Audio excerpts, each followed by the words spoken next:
virtually. AP correspondent Johnny.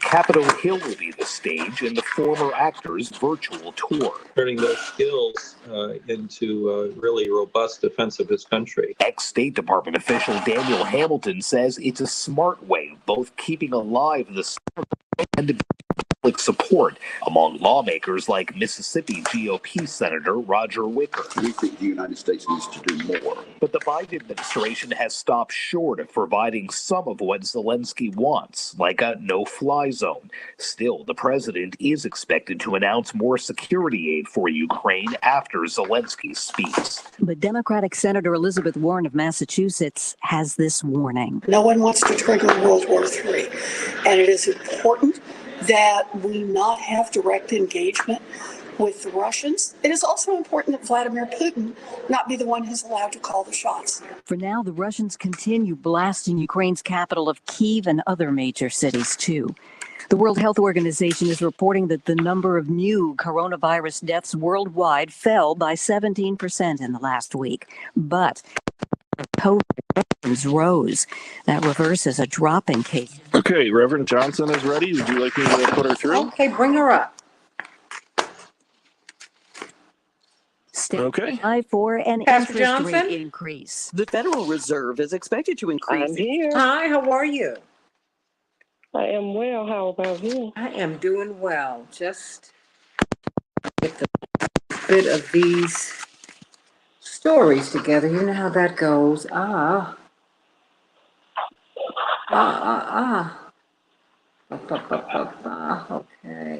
Oh boy, I gotta do something about this. It's time for me to get my hair bleached. Yeah,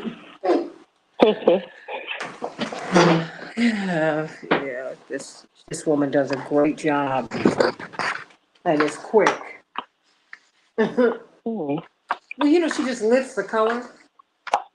And that is, you know, Betty Odom told me some years ago that my days of dark hair were over. I was like, what? I said, you know, it takes us a long time to gray. She said, well, you have to figure something out. You know, because it's like something changes in your coloring, you know, just even in your facial structure, you know, and you got to change your hair color. You just do it, you know. And it's kind of funny. It was beginning to kind of do that on its own, too. You know, Mickey Warren, you know, I've known Mickey since, oh gosh, I don't remember not knowing him. Yeah, because we met him when I was about 2. So that's all. I mean, I know him, his mom, Judy. That's who and what I know. But he said, you know, as a child, you do know your hair was red. I said, how would I know that? He said, I'm here to tell you. He said, I said, okay. It's always good to have a witness. And Jessie was blonde. You said it was interesting. Well, you know, it's a funny thing. You know how you go through all these different iterations when you are growing up. You know, when you're, you know, just you can look like your mom, then you look like your dad, then you look like your mom again. Then, We've got about 1 minute. Thank you. Let me say hello to Samantha and Dave. Thank you all for getting over there to the Santita Jackson YouTube page. Hey, Andre, Dave, and Louie Chewy, Shirley from beautiful Philadelphia, Robert, Carol from the left coast out there, not me, in Los Angeles. Andrew, how you doing, sweetie? And please, everybody, like and share the show. Please go over to the YouTube channel, the Santita Jackson Show YouTube channel, and like and subscribe there. And the Santita Jackson and Friends, that is my official page. I can't take anybody else on just like the Santita Jackson and Friends page, but like and share the show today. You all have been doing that, and I want to thank you for that. 10 seconds. Okay.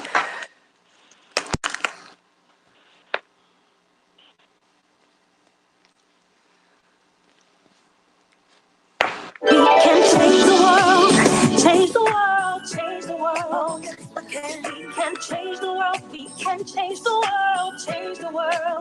This is the Santita Jackson Show. War and hate to a place of love. It's not too late. Gotta save the children. We can't wait. Let's change the world. Hey, everybody. Welcome back to the Santita Jackson Show. Welcome back, as in I was with you yesterday. It's so good to be with you today on Wednesday, March 16th, 2022, St. Patrick's Day Eve, my mother's birthday eve. Love it. Love you, Mom. Hey, everybody. I'm Santita Jackson. It's a joy to be with you today. We've got a lot to talk about here on WCPT, the nation's largest progressive talk radio station. We used to be Air America, but now we are WCPT and AM 950 Radio, the voice of progressive Minnesota. And I want you to meet my morning stars on the Santita Jackson Show YouTube channel. Everybody, please like and share. Everybody, Dave Dowling and Carol Soskin and Paula and Robert and Andre and Samantha and Dave, I said, and Louis Chewy and Shirley, Robert, everybody, Carol, Andrew, T.W. Brock, please like and share. Like and share the show. Like and share right now. And please get over to the YouTube channel, the Santita Jackson Show YouTube channel, and view from there. If you can't get over there, go to the Santita Jackson Show. Santita Jackson and Friends. Santita Jackson and Friends. That is my official page. And that's where I can friend you, and you can friend me over there. It's a joy to be with you today. I want to hear from you as we talk about a lot of important issues. President Zelensky is going to be giving a virtual talk to Congress today. Call us at 773-763-9278, 773-763-9278. Let us know what you think about that. Let us know what you think about these boosters. People of color, young people of color, are lagging way behind with these boosters. As the head of Pfizer said, you're going to need a fourth booster. Now, just a couple of days ago, he said, we're still doing the research. Did it turn around that fast? Let's talk about it. And then, remember, we're in 2022. It is the election cycle. So now the question is, will you be able to vote? Will you be able to vote? A lot of people are not going to be able to vote. A lot of people are going to be blocked. So we're going to be talking with Dave Daly about that at the bottom of this hour. And then we're going to take a look at Jenny Thomas. Who is she? Virginia Thomas, Mrs. Virginia Thomas, Mrs. Clarence Thomas, who has tremendous influence over her husband's judicial decisions, it appears. Now, of course, husbands and wives, of course they influence each other. Of course they do. But it appears there is material evidence that she absolutely helps that, as he said, we are one, and they function as one. And he has refused to recuse himself from cases in which she has been directly involved. Now, in any other profession, in any other realm, you would have to recuse yourself because you'd have a conflict of interest. But as a Supreme Court justice, he doesn't have to do that. And other Supreme Court justices on the left and the right have done that. But is that right? So let's talk about that today as we are looking at judges in the Kyle Rittenhouse case, in the Arbery case, in the George Floyd case. We're looking at judges now, and I think we need to look at the SCOTUS judges as well, don't you think? Those are lifetime appointments. Well, maybe, do you think that needs to change? Something to think about. Today, I dedicate the show to someone you and I both know, Pastor Vicki Johnson. Purvis Spann, the blues man. He is a legend. He is a legend. He made his transition a couple of days ago on Monday night. I had no idea. Otherwise, I would have spoken to him yesterday. Really, technically, he gave me my first job in radio through his daughter, the brilliant Melody Spann, who's making her own way in the world. She has picked up the mantle at Midway Broadcasting and WVON, and she's been doing a fantastic job in the most difficult of times. And Latrice Spann, I mean, they're a wonderful, wonderful family, very dedicated to the community, like their father. He and Wesley South purchased WVON when Black people were not purchasing stations in big markets like Chicago. And they made that 1,000-watt station the number one station in Chicago. Iconic, the good guys. Who can forget Bernadine C. Washington and Isabel Joseph Johnson all got their platform there. And of course, WVON came out of Chess Records, which is where he originally worked. But he was someone who was and is iconic. Many of the big clubs were many of the big Black acts, from Bobby Blue Bland to Gladys Knight and the Pips to the Motown acts. They appeared at his clubs. Indeed, he was the person who crowned Aretha Franklin the Queen of Soul. Yes, he did. He acknowledged her genius more than 60 years ago. She was crowned the Queen of Soul in the Black community by Purvis Mann. He was the person who did that. And there's just so much that he did and created so many opportunities and launched so many careers. And like I said, including my own, Herb Kent, everybody came through. All Black talent came through WVON. And we are so grateful for his legacy. It will live on and on and on and on. And so, I give tribute to this great man today, and I just had to say that. I couldn't stop. Uh, Pastor Vicki Johnson, because he has meant so much to us for so many years, and he will always be with us. God bless you, Purvis Span. Chicago, we're going to have a high of 65 degrees today, partly cloudy. Minneapolis, St. Paul, 56 degrees will be the high, mostly cloudy. The Lakers will be playing the Timberwolves tonight. The Bulls will be playing the Jazz. And it's March Madness, everybody. Indiana, 66. Wyoming, 58. Texas A&M, well, they fell to Texas Southern. Texas Southern, 76. Then Texas A&M, 67. In the NHL, well, the Bruins bested Chicago last night, 2-1, and the Bruins will be playing the Wild tonight. President Zelensky of Ukraine will be speaking to a joint sessions of Congress today. So what will he say? He will be looking for more aid. He's getting an extra $1 billion from the President of the United States, and that's on top of the already 14 or 15 billions that the United States has already given to Ukraine in this fight for freedom, everybody. So you tell me what you think. 773-763-9278, 773-763-WCPT. We have to continue to look at the fact that President Zelensky yesterday said something that was very important. He said all wars end in agreements. And so he's voicing hope for a peace deal as talks continue. I've been trying to tell you all, you negotiate your way out of war, you don't shoot your way out of it. President Biden will head to Brussels next week for talks with European Union leaders over the Ukraine war. And did you know that this war has been a bonanza for the weapons industry? Yeah, absolutely. William Hartung, a senior researcher at the Quincy Institute for Responsible Statecraft, told The Hill on Tuesday there's a lot of possibility for ways that contractors will benefit. And maybe that's part of the $782 billion that Congress got Congress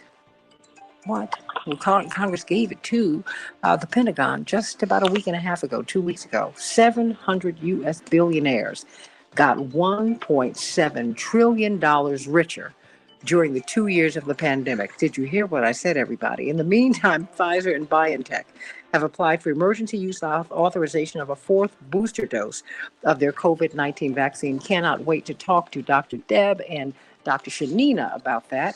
What does all of that mean? The House Select Committee investigating the January 6th attack on the Capitol is poised to receive data from the Republican Party's email communications platform, Salesforce, today.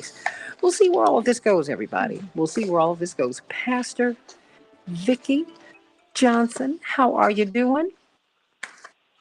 I am doing well this morning. What about you, Santita? I am doing well. It's always wonderful to hear you. Pastor Vicki Johnson, St. Thomas Lutheran Church here in Chicago at 80th and Jeffrey.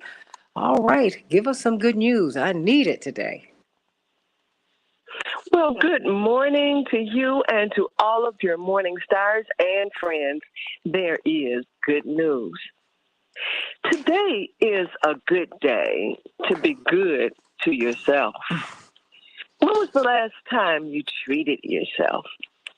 I'm not talking about having your favorite ice cream or a slice of pie, nor am I talking about a big bag of your favorite potato chips, Lay's Lyman, or an order of French fries from Five Guys.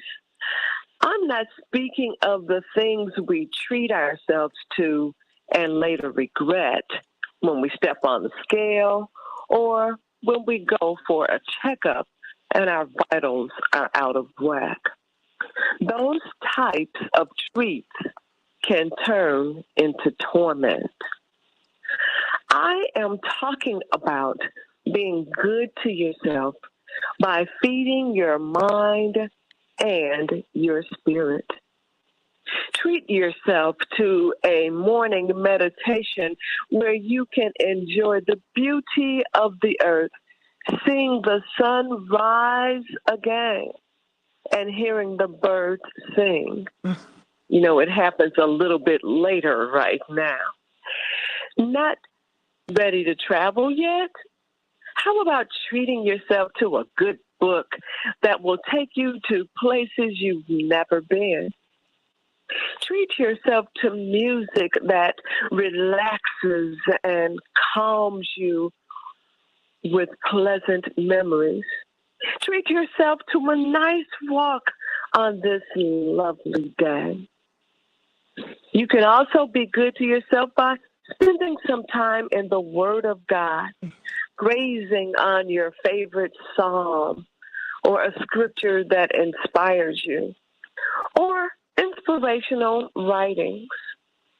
Stop waiting for someone else to do for you what you can and should do for yourself. Be good to you. Taking these suggestions as well as other things that you can think of as an investment in you is bound to yield great dividends. You will feel better and you will be better. So today, be good to yourself. If you will do this, and I hope that you will, then to me, that's good news. Amen. Take good care of yourselves, everybody. Please, please take good care of yourselves. You're speaking to me and my whole team here today, and I want to thank you for that, because that's something that we just neglect to do. Take good care of yourself. Yeah. How can we see you, hear you, worship with you? Pastor Vicki Johnson. Well, at St. Thomas Lutheran Church, 8000 South Jeffrey Boulevard in Chicago, Illinois, we are back in person, meeting at 11:45 a.m. Amen. Yay! Yay! Let's keep those masks on and still do all the things that brought us safe thus far. And I believe that doing those things will lead us on. So we can also be seen on Facebook Live at the St. Thomas Lutheran Church Chicago page. Sending you much love. I'm so glad that you're doing that, and you're doing it safely, everybody. 11:45 to 12:15 on Sunday. That half hour of power is going to do you real. It's going to do you good. It's going to do you good. And maybe she'll sing something for you. She's one of the best singers I've ever heard. Always admired and loved her voice. Oh, my goodness. Love you, Pastor Vicki Johnson. Let us go to, I think we have got, we are still trying to get Dr. Deborah Verholden, but we've got Dr. Shanina Knighton at Hey, Dr. Nina. How you doing this morning? Registered nurse, infection preventionist, research scholar, and teaching at Case Western Reserve University. I don't know how you do it all. Mom, dad, you and your husband have business. Woo! It's just, it's too many things. Well, you know what? Let's get right to it, because, you know, I think at the top of mind are these boosters. You know, I'm watching these, reading, you know, up from, you know, the studies show that young people of color are not getting the COVID-19 boosters at the same rate as white people. They're just not doing it. That's according to the USA Today. And I mean, and the stories just continue to go on and on and on. Only 36% of New York residents have received a COVID booster shot, but many Americans are not doing that. In the meantime, we've got the head of Pfizer, who said just a few days ago, we're planning to submit data on the fourth COVID shot soon. And 2 days later, he said, we need a fourth booster shot. It's necessary. That just seemed awfully fast to me. Dr. Knighton. It seemed awfully, awfully fast. Do we know, is this enough time? And I realize we're in a pandemic. I get it. No one wants to get sick and all of that. But do you think we know enough about the mRNA technology that's behind these shots to, I mean, because they're still all under emergency use authorization. They have not met final approval, and yet they're required. I mean, and so, but you see, there's pushback. I mean, so many Americans, not just in New York City, but just Americans are not getting the boosters, which means you're not fully vaccinated. You're not you haven't fulfilled the requirements of these shots. What about the research process? Good morning. So I can tell you that there's two things that happens, and I was going to say in the midst of what we're going through in regards to being in a pandemic, the initial studies that typically are done and that were done in these cases was, does it work and does it do what it says it does? Okay.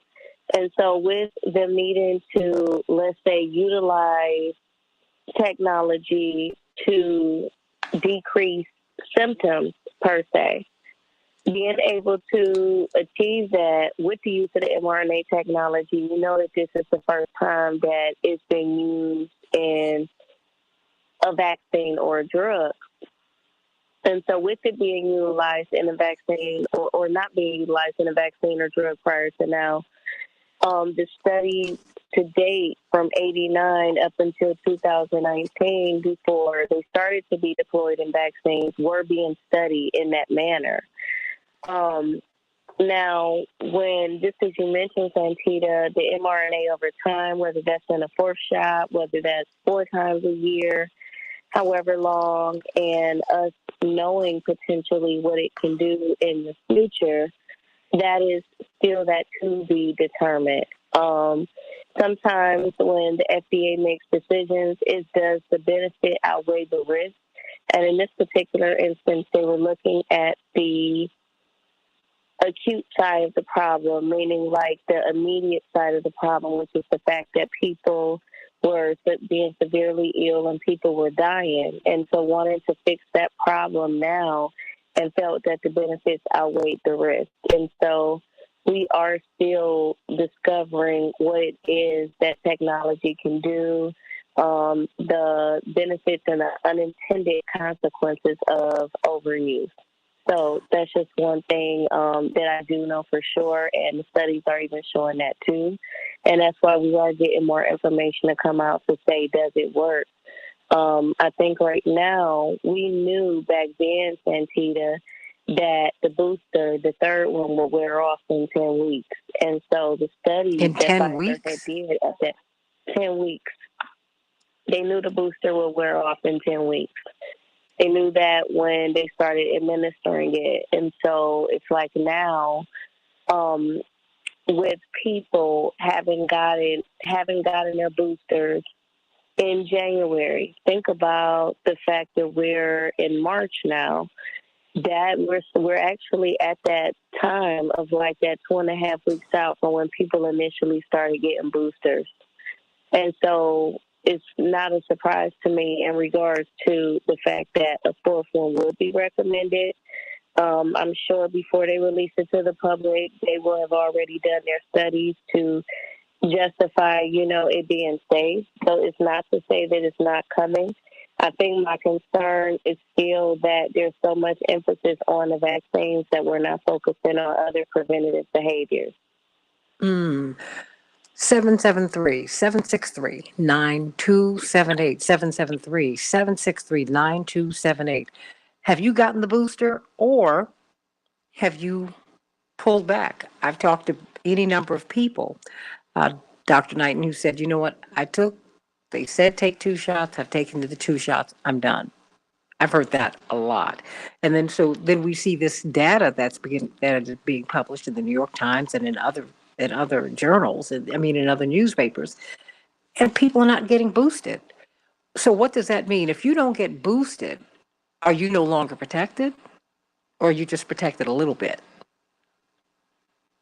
you're protected just a little bit because it then, just as Dr. Dan mentioned, the booster kind of pushes the effectiveness of the first two vaccines over the top. So it just kind of gives you some extra layer of protection, almost like when you would get your MMR1 and your MMR2, when they would space them out. I get it; those vaccines were spaced out years, but it was also using a different formulation. Whereas in this case, I think the hesitancy that's coming from people that I've spoken to is coming just around the fact that they're really trying to recollect in their time, when have I ever had to take so many vaccines in 1 year, is what I'm hearing. Mm-hmm. And so I know that this is a new realm of this technology, but the goal through science is to establish something that's not going to have to require, frequent use. Because even too, when we was talking about the babies and we were talking about the kids not getting vaccinated, think about it. Even if the kids was just approved for the first 2 doses, or let's say the first 2 doses and the booster, that's traumatizing to put that needle in a kid's arm 3 to 4 times a year. Mm-hmm. And it's not even including the other vaccines. And this is something crazy that people don't think about. When I tell you I was inside of a vaccination clinic, like when a kid was getting vaccinated, and the way that baby was screaming, I'm telling you, it just felt so unethical, and it just felt so wrong.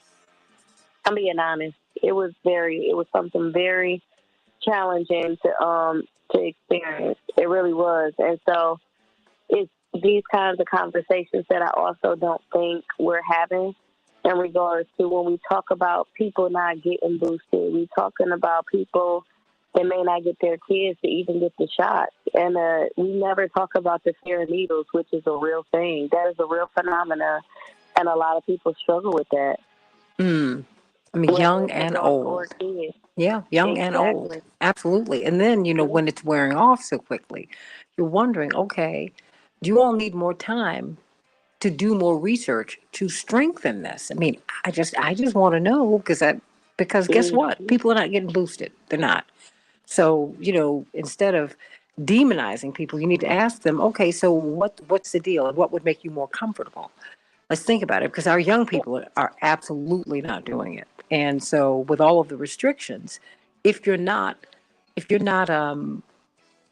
fully boosted, you're not considered to be fully vaccinated. And so now that, federally, there are no mandates, but privately, different places are blocking you. Look at Kyrie Irving up in Brooklyn. I mean, the mayor said, Mayor of New York said, you're welcome to play, but you're not going to play here. Even though in most places in New York, you don't have to be vaccinated to go in. He said, but in order to get on that court, you can sit with the team, but you can't get on the court. Oh, come on. What is going on here, everybody? Just help me to understand what's up. Let's talk about our vote, everybody. What about the vote? We're in 2022. Many of us are going to get to those polling places, and we're going to find out that we've been blocked from voting. We're still being purged from the voter rolls. We need to pay attention. Let's talk about it on the Santita Jackson Show. Dr. Shanina Knight, and sending you much love at Hey Dr. Nina. At Hey Dr. Nina. Back in just a minute.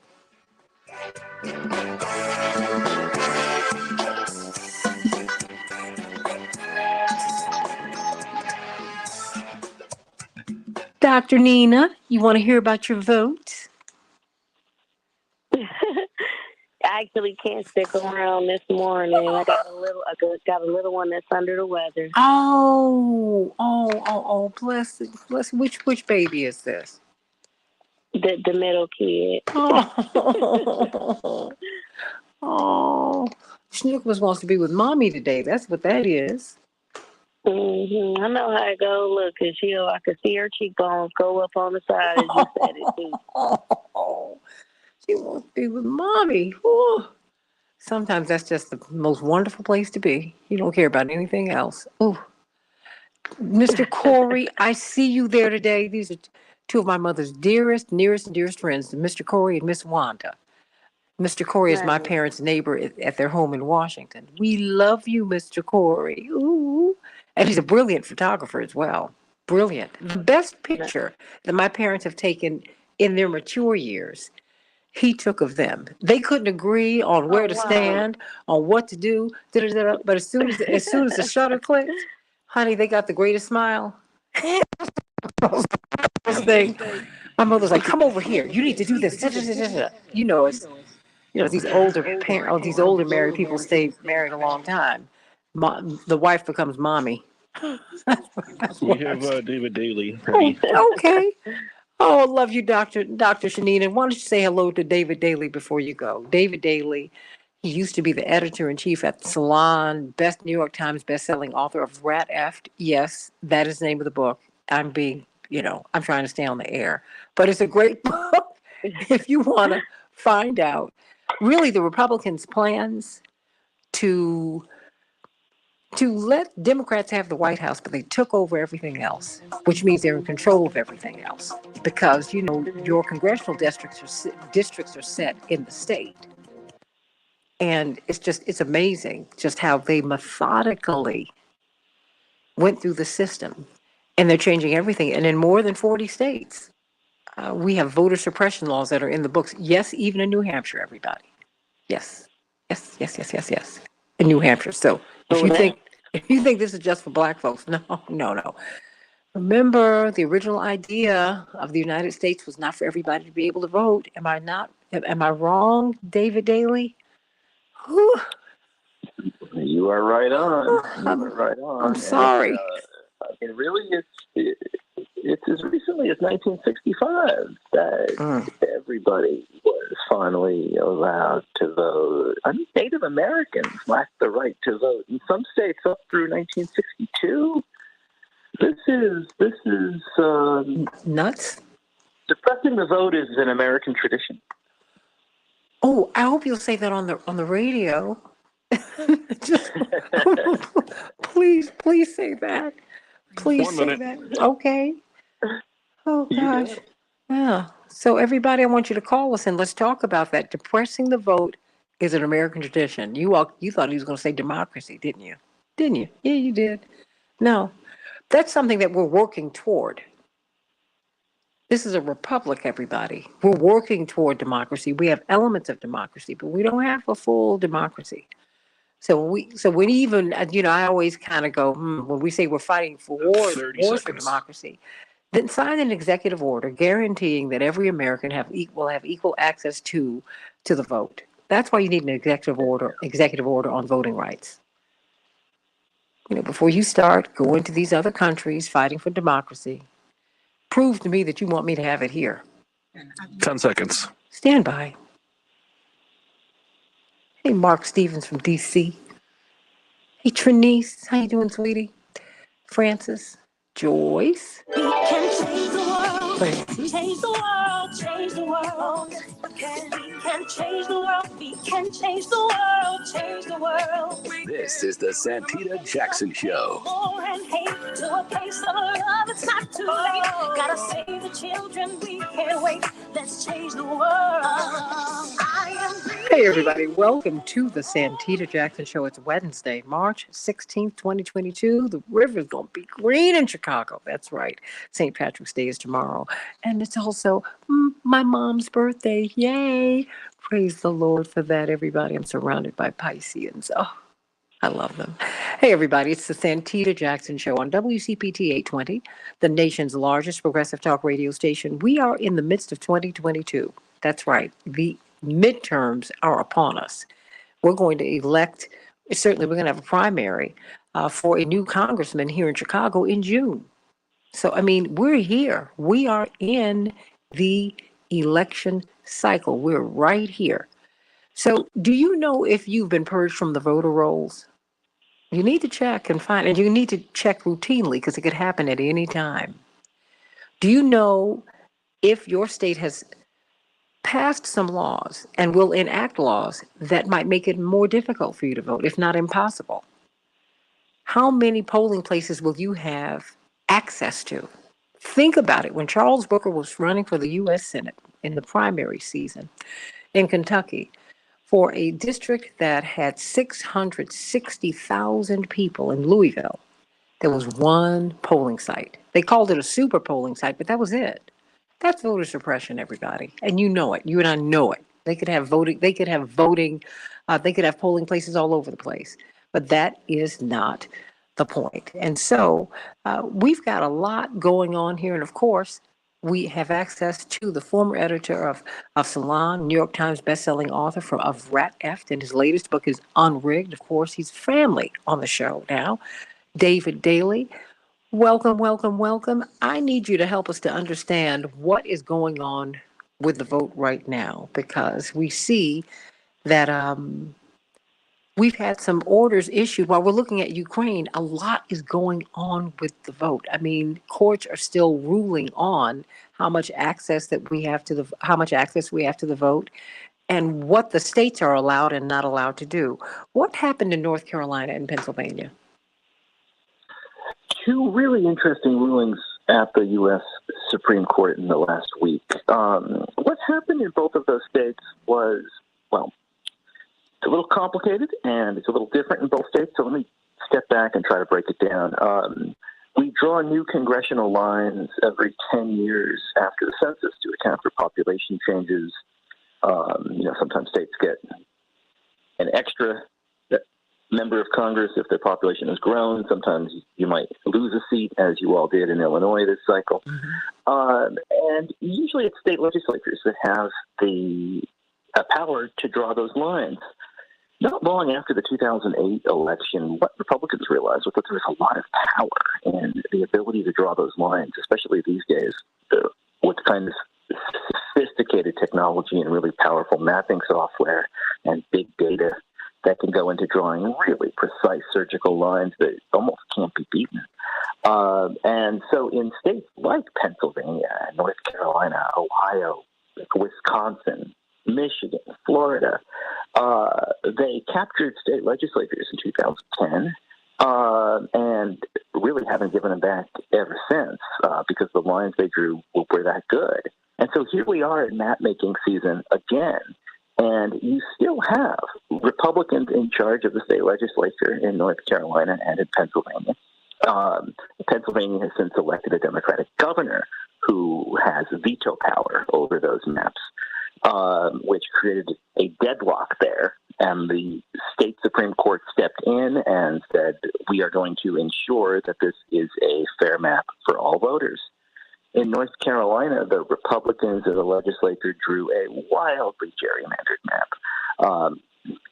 It pretty much ensured them of super majorities in a state in which a lot of elections get decided by a couple of hundred votes. The Chief Justice of the North Carolina Supreme Court won by about 440 votes in 2020. So it's a 50-50 state, about as close as you can get.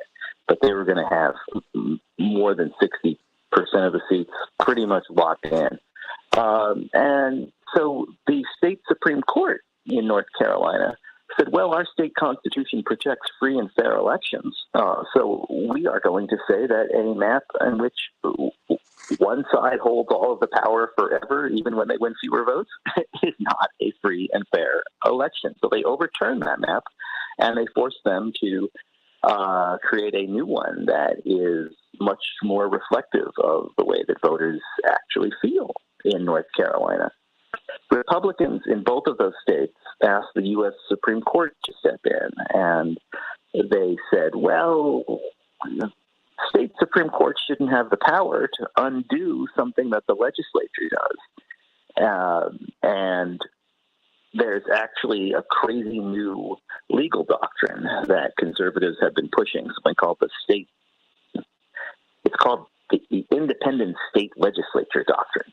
And what they're saying essentially is when it comes to election laws, the state legislature's power is unfettered and supreme, and the courts and the governor can't step in and do anything about it. Sounds completely wacky, right? Well, I mean, the states and the governors would have no power, just the legislature. Just the legislature. And of course, these legislatures have drawn themselves districts that they can't lose on. So this is really a recipe for autocracy. The good news is that the U.S. Supreme Court in both of those cases from North Carolina and Pennsylvania said no. If the state court is interpreting the state constitution, they ought to go ahead and do that. The bad news is that it was a 6-3 decision.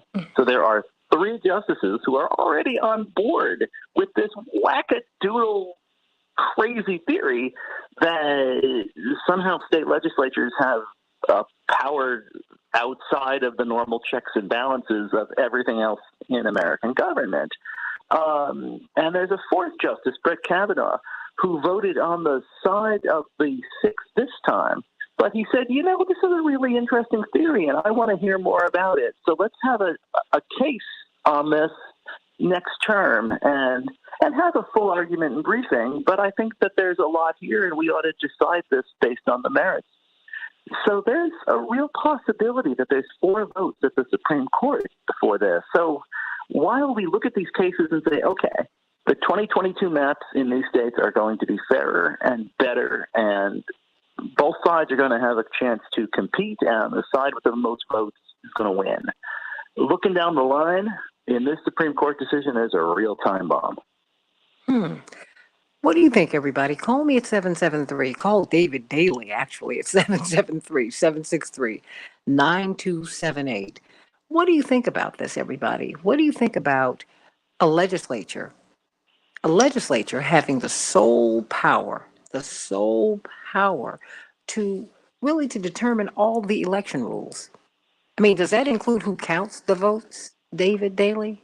I mean, that's just everything? Yeah. Well, it pretty much include everything. What they're basing this on is they're basing this on a clause from the Elections Clause in the U.S. Constitution, which effectively says that the legislature is the body that has the right to make these laws, and that they're doing a really tortured, originalist reading of the word legislature and saying legislature must only possibly mean the legislature, right? And that's kind of crazy because everything a legislature does, every power a legislature has to be compliant with the state constitution.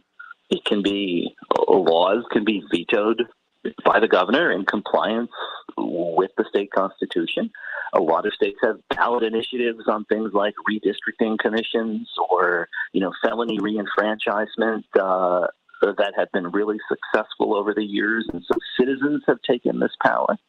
And what this would do is it would really hand pretty much all of the election law power effectively unchecked to legislatures that may have gerrymandered themselves in power in the first place. This is one of those stories that not a lot of people are talking about, especially because there's so much madness going on in the world right now. I understand why a story like this has slipped through the cracks a little bit. But it's why I'm so grateful to have shows like yours where we can still talk about these things because they are extraordinarily important, and more people have got to be aware of what this court is considering and what the consequences would be. Well, I mean, as we say we're fighting for democracy all over the world, I don't think that we know how threatened ours is and always has been. I mean, everyone did not want to be free from the crown. Let's go all the way back there. Some people wanted to remain a colony. Some people remained loyal to the queen. And you know what? That same group is still with us, David Daly. They want a minority rule. American democracy is in dire straits. We are in a really complicated position right now. Well, you've written that. What do you mean we're in dire straits? I mean, because when I saw when I read that on your CNN piece, I just kind of got a chill. I got a chill. I mean, because you said, look, we're in dire straits, but we're going to be all right. But we're in dire straits, everybody. And he has a wonderful piece. I've tweeted it out and I've put it on my Facebook page on Salon and on CNN. As we look at the fact that our democracy, the republic itself, is in dire straits. I just, please explain that, because it sounds ominous, but I think it's real. I don't think you're being an alarmist. No, I don't think you have to be an alarmist to be really concerned. I think you simply have to be awake and to have your eyes open to what's happening in state legislatures around the country and to see what the results have been in recent elections and to see the inability of this Congress in Washington to really get anything done despite there being Democratic majorities. And this is because of structural flaws within the system that have really created conditions of that minority rule is upon us in very many ways. I mean, what do I mean by that? I mean that the winners of elections at just about all levels oftentimes have fewer votes. And you say, what do you mean? The person with the most votes wins the election, right? But when you and that might be the case in state in governor races or a U.S. Senate, but it's not the case in just about any other election, because whenever you draw district lines and whenever you give one side the power to do that, the other side can win more votes, but you can pack the other side's votes into a couple of districts that they win overwhelmingly, and they take those two or three, and you take all the rest. And so after the 2018 election, there were 59 million of us living in a state in which one or both chambers of the state legislature was controlled by the party that won fewer votes that year. 59 million is almost 1 in 6 of us.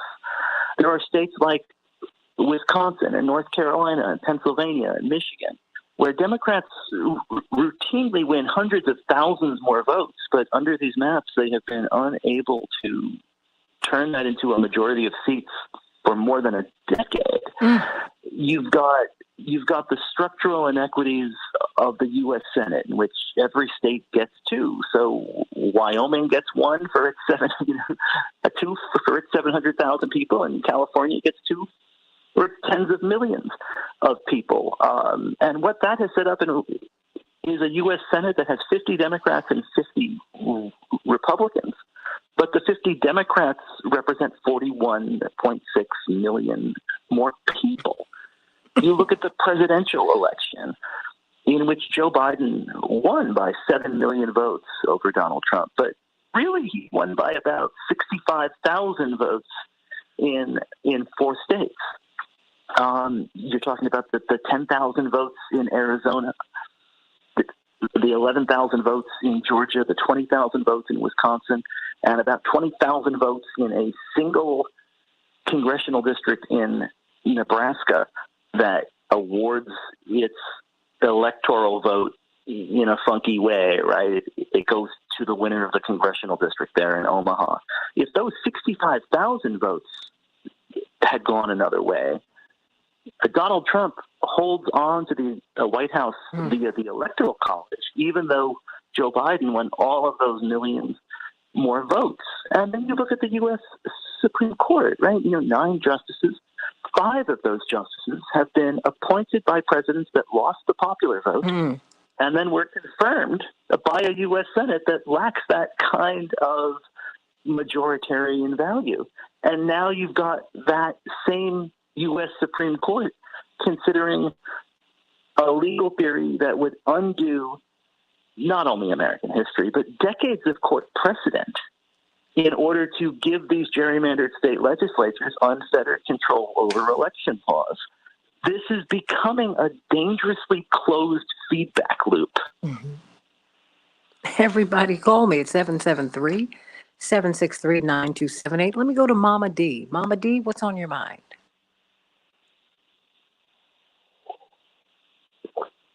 Mama D? I'm here. Okay, what's on your mind today? Good morning. Okay. First of all, a shout out for the wonderful life that Purvis Man shared. Yes. What if he had not lived and not shared the voice of the Negro that became the voice of the nation? He changed all our lives. What a wonderful life. Absolutely. Two things. First of all, the message today, be good to yourself. I think that we should be good to ourselves as a race of people. We are crimes against humanity descendants, and on March 25th, we will have an opportunity to join the world community and commemorate the 21st anniversary of the Day of Remembrance for Slavery Victims and Victims of the Transatlantic Slave Trade. And we should commemorate that day and be good for ourselves, because we're always putting everybody else on the back burner. So the other thing that you raised, what about the vote? I think that we should ask ourselves who can vote, because the 15th Amendment says all persons born or naturalized in the United States. And in order to be naturalized, you have to pass a citizenship test that requires you to read, write, and speak in English. But people in New York have decided, like Governor George Wallace decided, segregation today, tomorrow, and forever. And they have said, well, if you got a visa, you can vote. That is unconstitutional. There has not been a constitutional amendment to change the 15th Amendment. So my question is, who can vote? Just because you were counted in the census does not mean you have the right to vote. And just because you're over here on a visa does not mean you have the right to vote. Could you please clarify that? Well, that's inherent in the discussion that we're having, Mama D, and I'll push that to David, because increasingly more of us are not able to vote. And it really depends upon state by state and the rules that they have put into law. David Daly. That's exactly right. No, let him answer you, Mama D, because he's giving you the answer that you're looking for. It's the 15th Amendment. I wanted to take it from the 15th Amendment. I hear you, but it's the 15th Amendment, and even it's all of that, because you can't vote. You're supposed to lose your citizenship rights if you go to jail.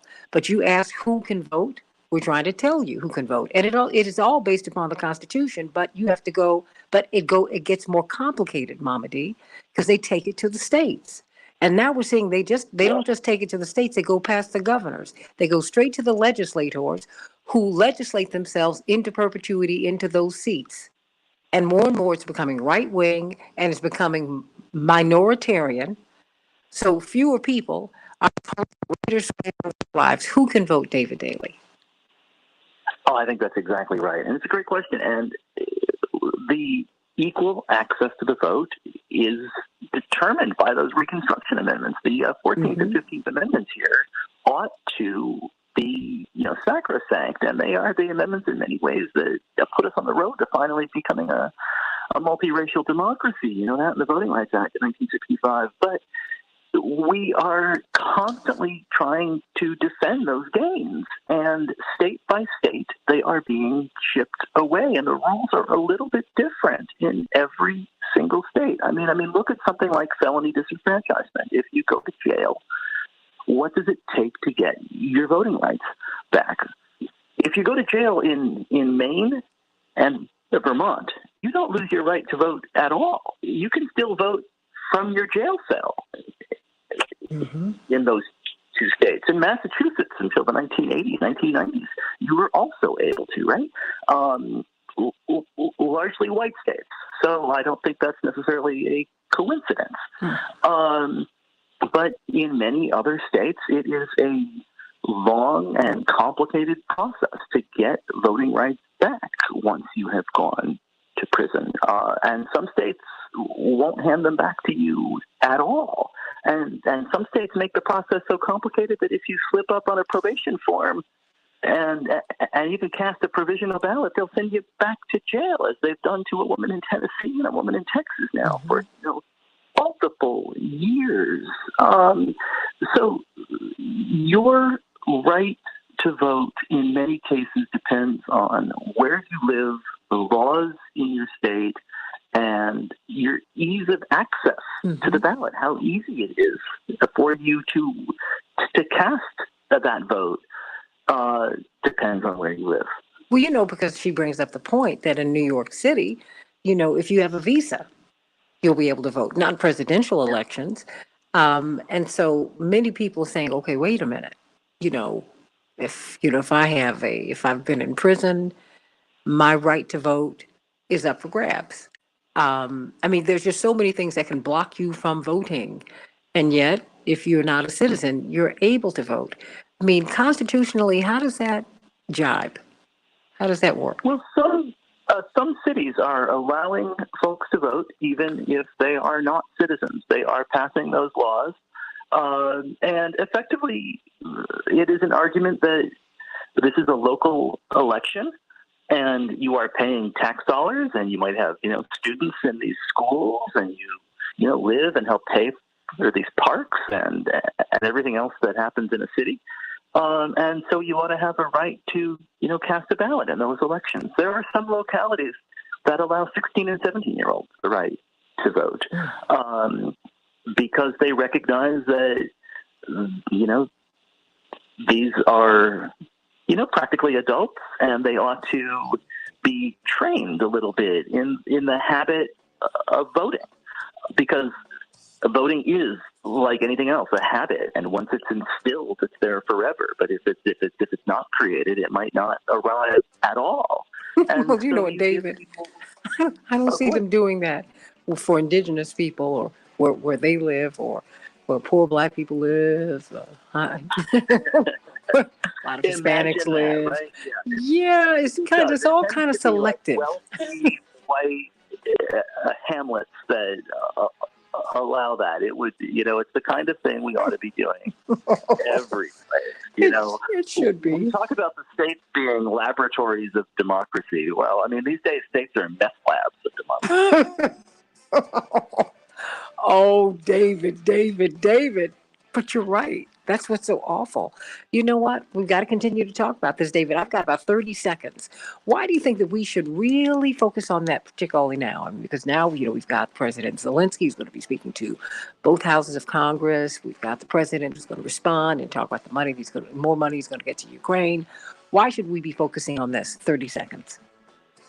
The state of our democracy is in dire, difficult positions. You've got state legislatures around the country passing laws that will make it more and more difficult for people to vote. Our elections are super close in many of these states. Yeah. The difference between open and closed precincts, between provisional ballots and regular ballots, between having a drop box available and not available, between having to wait in line for 7 hours or being able to walk right up and cast a ballot, it can be the difference between who wins and loses and what the future of this country looks like. And what your future looks like.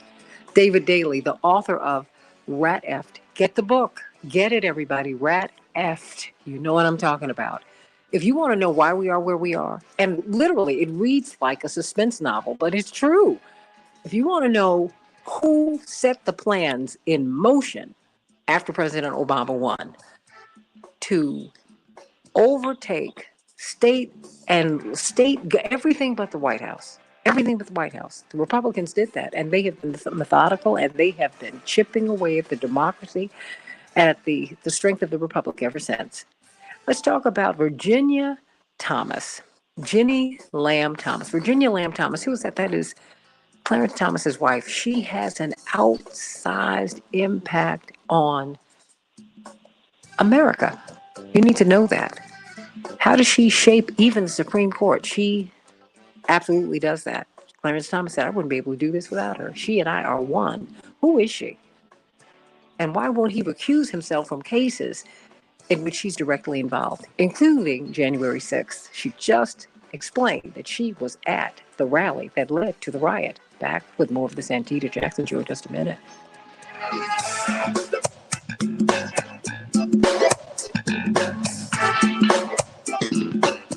Whew, David Daley, thank you so much. Anytime. I'm glad you're talking about Ginny Thomas, too. That's great. Oh, my gosh. I wish you could stay to talk about it, but I know you got to get Sweet Wyatt off. But, I got to get him off. But they're doing so many stories about her now, right? New York Times Magazine just did it. The New York Times Magazine piece was great, too. Was that not incredible? Oh, I've wanted to talk about her like ever since, but before, because she's really a fascinating figure. And I just think it's important for us to, she bears watching because she has an 100% out. yes. Don't you think? Just very quickly, why do you think that we should know who she is? Because she is one of the key behind-the-scenes orchestrators and funders of all things in the country. Really a fulcrum point through which a lot of organizations are being led. She is at the table, and these are organizations that decide where conservative dollars go. These are organizations that influence conservative media, the judicial organizations, and then she is married to a justice of the U.S. Supreme Court who's got 1 of 9 votes on all of these important topics. And she's effectively subject to no ethics laws because she's not technically elected. Mm-hmm. And whether or not Justice Thomas decides to recuse himself in any of these cases is pretty much entirely up to him. And he's just decided no. So there is a lot we need to know. She's really difficult to report on. Mm-hmm. And Jane Merritt, the New Yorker, and the folks at the New York Times Magazine have done a yeoman's job. Not just a brilliant job, but an important public service. And they have not been able to get they've not been able to get the information, right? I mean, they had to really. This is not stuff to get your hands on. No, it isn't. But she's partnered with Steve Bannon. I mean, these are things that you need to know. And so now, a year later, she has finally conceded that she was at the Stop the Steal rally. Which is her right. Sure, as long as I you agree. The building, you can still rally. Jeez. There's a brilliant book called Shadow Network by Ann Nelson that I recommend to everybody. Shadow Network. Okay, that's another book I've got to read. Hold on. Shadow Network. Sensational on these topics. Yeah. Okay, I will get that. All right. I mean, let me go on. Let me go to Amazon right now. To Amazing. That's what we call it. There you go. All right. School calls. Thank you, sweetie. Have a good one. Okay. Bye. Okay, we have attorneys Hoffler, Jones, and Fancher. Oh, I got all my people here. Yay. CK. Good morning. How are you? Oh, honey, we got it together. How about that? Good. We got it. Hello, Attorney Jones. How are you? Are you rested and well? I am rested and well. Thank you so much, Santita. Good morning, CK. Just checking. Good morning, girl. How are you? I'm doing well. Much better. And we've got Attorney Mark Fancher with us, National Conference of Black Lawyers. This will be a fun segment. Mark Fancher, you there? I'm here. Yeah, good morning. Can you hear me? Oh, now we can. Okay. All right. Now we can. Oh, boy. God bless you all. I'm so glad you all are here. So glad you are here. Well, you know what? I've just been reading all of these stories on Mrs. Thomas, and boy, they have been fascinating. Because I've always known that she's had not just an outsized influence on her husband. Okay, that's marriage. But you can see because he refuses to recuse himself from cases in which she is involved, she also has an outsized influence on the court. She's partnered with Steve Bannon. I mean, she is a powerhouse. They are the ultimate DC power couple. And he really is the emotional and spiritual and the judicial center of the Supreme Court now. I mean, just after 30 years, that is really what he has become. We need to look at that. We need to understand that. Carol, you want me to ask my mom to come on the show tomorrow when it's her birthday? My mother catches my show afterwards. She always calls me right after the show is over, CK, and she says, okay, so what did you talk about today? So then I have to send her a link to the show so she can listen to it later on. Okay. So, Carol, she will not be listening in real time, but thank you so much. But I certainly will be wishing her a happy birthday because I feel very, very blessed. And make sure the computer is turned down when we go on, but I'm turning. No, girl, honey, you're working. I am blessed to have you because you are working and you still make time to do the show. Hello. Thank you. So thank you very much. Oh boy, but I'm really glad you all are here. But I really want us to do a deep dive into this because they're about to really overturn a lot of laws that we thought were settled. They are going to do that. Mm-hmm. Oh yeah. And it's been a long march. I mean, everybody, you must understand, power concedes nothing without demand, and power doesn't give up. What did my father say? Slave masters never die. No, no, no, no, no. They don't give up the power. And therefore, people who've been formerly enslaved, you can't stop fighting. Don't think that the fight's ever over. Oh, the struggle continues. And victory is certain, right, CK? Absolutely. But 30 seconds. only if you continue struggling. Okay, so stand by. Mm-hmm.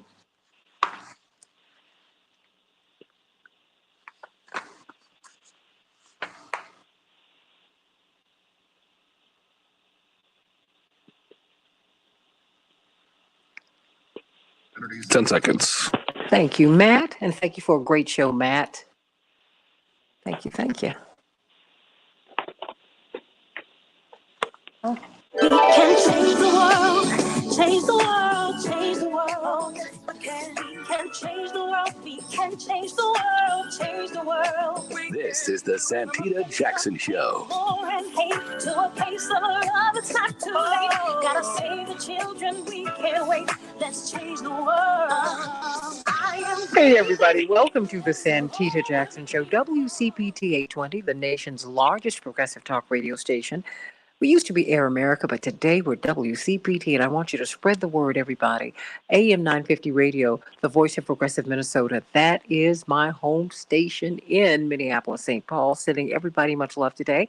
I hope that you'll join me on the Santita Jackson Show YouTube channel, the Santita Jackson Show YouTube channel. Everybody like and subscribe there, and then share the show.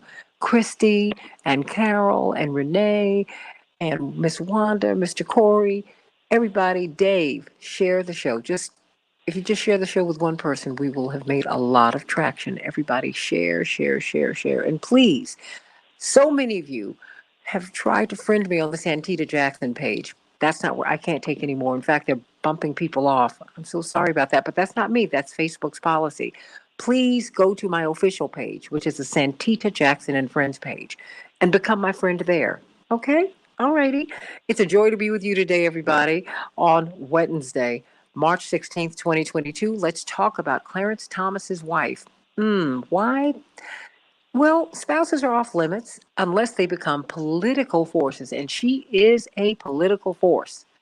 And Justice Thomas refuses to recuse himself from cases in which she has direct involvement, in which there is a conflict of interest. He refuses to do that. And so, and she is, well, we're going to get to that with legal Q&A with CK, because she's going to break it down for us, along with Attorney Darrell Jones and Attorney Mark Fancher. Cannot wait to talk with you about that today.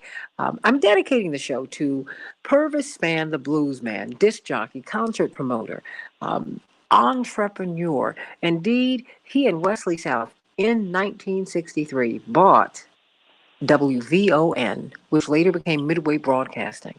And of course, his brilliant daughter, Melody Spann Cooper, is at the helm today. So much of Black radio is because of this man and because of his vision, because so many Black stars who had no place to perform, they were able to come to Chicago and go to the High Chaparral and the Burning Spear and all of these great clubs, because he gave them a platform and gave them a chance to not only to get paid, but to perfect their craft and to be seen by their public. We did not always appear in stadia and downtown at the Chicago Theater. We had to come to these clubs, and that is what he did too. And just buying this radio station from Leonard Chess of Chess Records and employing the good guys and Isabel Joseph Johnson and Bernadine C. Washington and all of these icons in Black radio.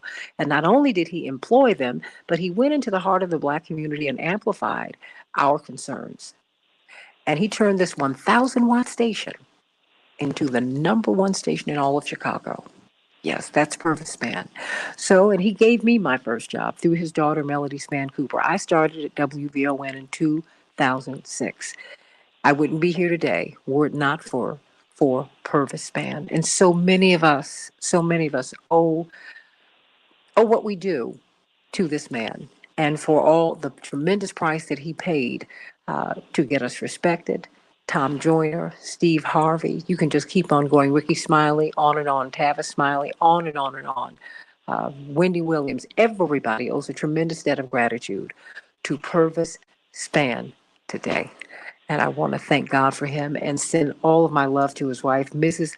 Lovey Span, and to his daughters, Melody Span Cooper and Latrice. I'm just sending, and their brother. I'm sending all of you love today, and we thank God for the living legacy of the great Purvis Span, who also, remember, he's the one who crowned Aretha Franklin the Queen of Soul. Oh yeah. That's Purvis Span. Chicago, we're going to have 65 degrees today, partly cloudy. Minneapolis, St. Paul, 56 degrees, mostly cloudy. The Lakers will be playing the Timberwolves tonight in the NBA, and the Bulls will be playing the Jazz. In March Madness, everybody, Indiana bested Wyoming yesterday, 66-58. Texas A&M, well, they fell to Texas Southern. Texas Southern, 76. Texas A&M, 67. Get those brackets ready, everybody, in the NHL. Chicago, well, they fell to the Bruins. Bruins 2, Chicago 1. And the Bruins will be playing the Wild tonight. Not going to have any time off. Well, we are going to hear President Zelensky today. He is giving a virtual address to both houses of Congress. What will he say in this virtual address? Well, President Biden is going to respond and give $1 billion more. $1 billion more to Ukraine. We've already given about $14 or $15 billion to Ukraine, and they have more than 3 million refugees. What else can they say? What else does he want? We know he wants a no-fly zone, and NATO has resisted thus far. And he has also said that he knows he's not going to join NATO. We can't wait to hear what he has to say today. But we do know that he's holding out hope for a peace deal. I've been saying to you, everybody, you don't shoot your way out of war. President Zelensky said all wars end in agreements. So what are the points of contention and what are the points of agreement? How can we end this war and get everybody back home? President Biden, for his portion, will be heading to Brussels to talk with the EU leaders about the Ukraine war. And no surprise here, the war in Ukraine has been a windfall for the weapons industry. The $1.5 trillion government funding bill that President Biden signed on Friday also had $782 billion tucked in it for military spending. That's an increase of over 6% over last year, nearly $30 billion above the White House's initial request. The package also provides $6.5 billion in military aid to Eastern European nations, including $3.5 billion worth of additional weapons for Ukraine. Somebody's making money off of this war, but you're not, because remember, you're not going to be able to get school lunches for your children. That was pulled out of the $1.5 trillion omnibus bill. In the meantime, $1.7 trillion richer. That's right, 700 U.S. billionaires got $1.7 trillion richer during the 2 years of the pandemic. In the meantime, Pfizer and BioNTech have applied for emergency use authorization of a fourth booster dose for their COVID-19 vaccine. In the meantime, we're seeing most young people of color are not getting the vaccine. The numbers are abysmally low. Why do you think that is? Everybody, let's just get to it. You know what? We have been working with Team Hochberg to get you your homes. Do you have good credit? Do you have poor credit? Do you have no credit? Do you have high credit card debt? Do you want to purchase a home? Do you need to refinance your home? Are you about to lose your home? Well, call Team Hochberg at 855-56-DAVID, 855-56-DAVID, or go visit 56david.com, 56david.com, and go on and get a free consultation. They will be able to help you to save your home or even get your money together so that you can buy a home. Think about Chuck, who's a Navy veteran, married to Patty for many years. They were both retired, but they were both barely surviving off of their pensions, off of their Social Security. Patty called to consolidate their first and second mortgages and $30,000 of debilitating credit card debt. Team Hochberg stepped in and They were able to cash out a VA loan and reduced their monthly payment over $500 a month, saving them $6,000+ a year, everybody.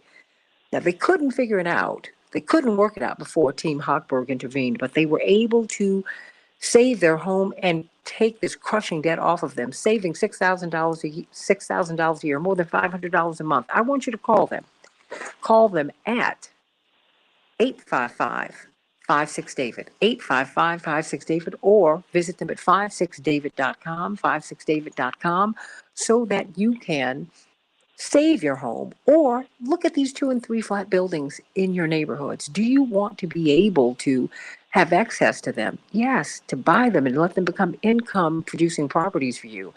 Talk about it all. Call them for a free consultation, and let's get on the move and move toward financial freedom. Everybody, let's talk about Virginia Thomas on Legal Q&A with CK. CK, as we talked about this particular issue, you said, "Ooh, I think we need to talk about her." I just mentioned it, and you said, "Whoa, we need to talk about her." Now, what came out a couple of days ago in an exclusive article in the Free Beacon, Washington Free Beacon, which is known to be a conservative newspaper, but it is a well-regarded paper in Washington, D.C., in the capital of the United States. And she disclosed something that many people did not know. She actually attended the Stop the Steal rally. Now, mind you, she did not go to the Capitol and participate in the insurrection. But in the year plus that we have been talking about this, and we've had congressional hearings, no one knew that she was at the Stop the Steal rally and that she was working with Steve Bannon to try and put the rally on. There is a lot to her. She is one of the most powerful women in American political life, and most of us know nothing about her. And even in cases, CK, where there would be a conflict of interest, her husband refuses to recuse himself, like in the January 6th Commission, or when it comes to counting the votes, in the presidential campaign. He doggedly refuses. He says, "My wife and I are one." Nobody can object to that. He loves his wife, and he should, and he's protective of his wife, as he should be. But it seems like he might be crossing a line here, CK. They might be crossing a line here, because it seems that her influence extends to his judicial decisions. Talk to me. What do you make of Mrs. Virginia Thomas, who is also partnered with Steve Bannon, by the way?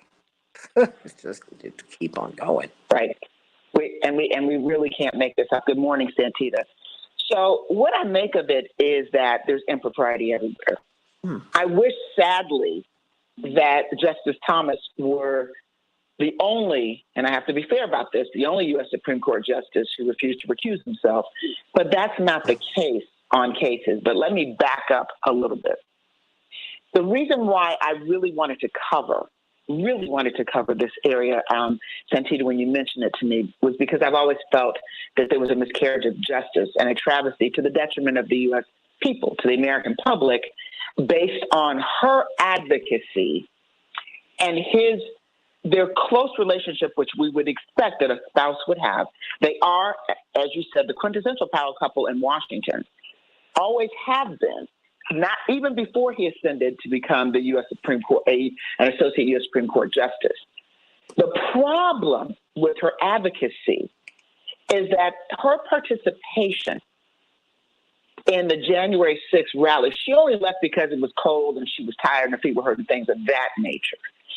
And her election advocacy of Trump that way predates the January 6th rally, have been so controversial, have been a bone of contention as to cause a rift between Justice Thomas's former law clerks, because they felt that she, by her advocacy, compromised the integrity of the U.S. Supreme Court.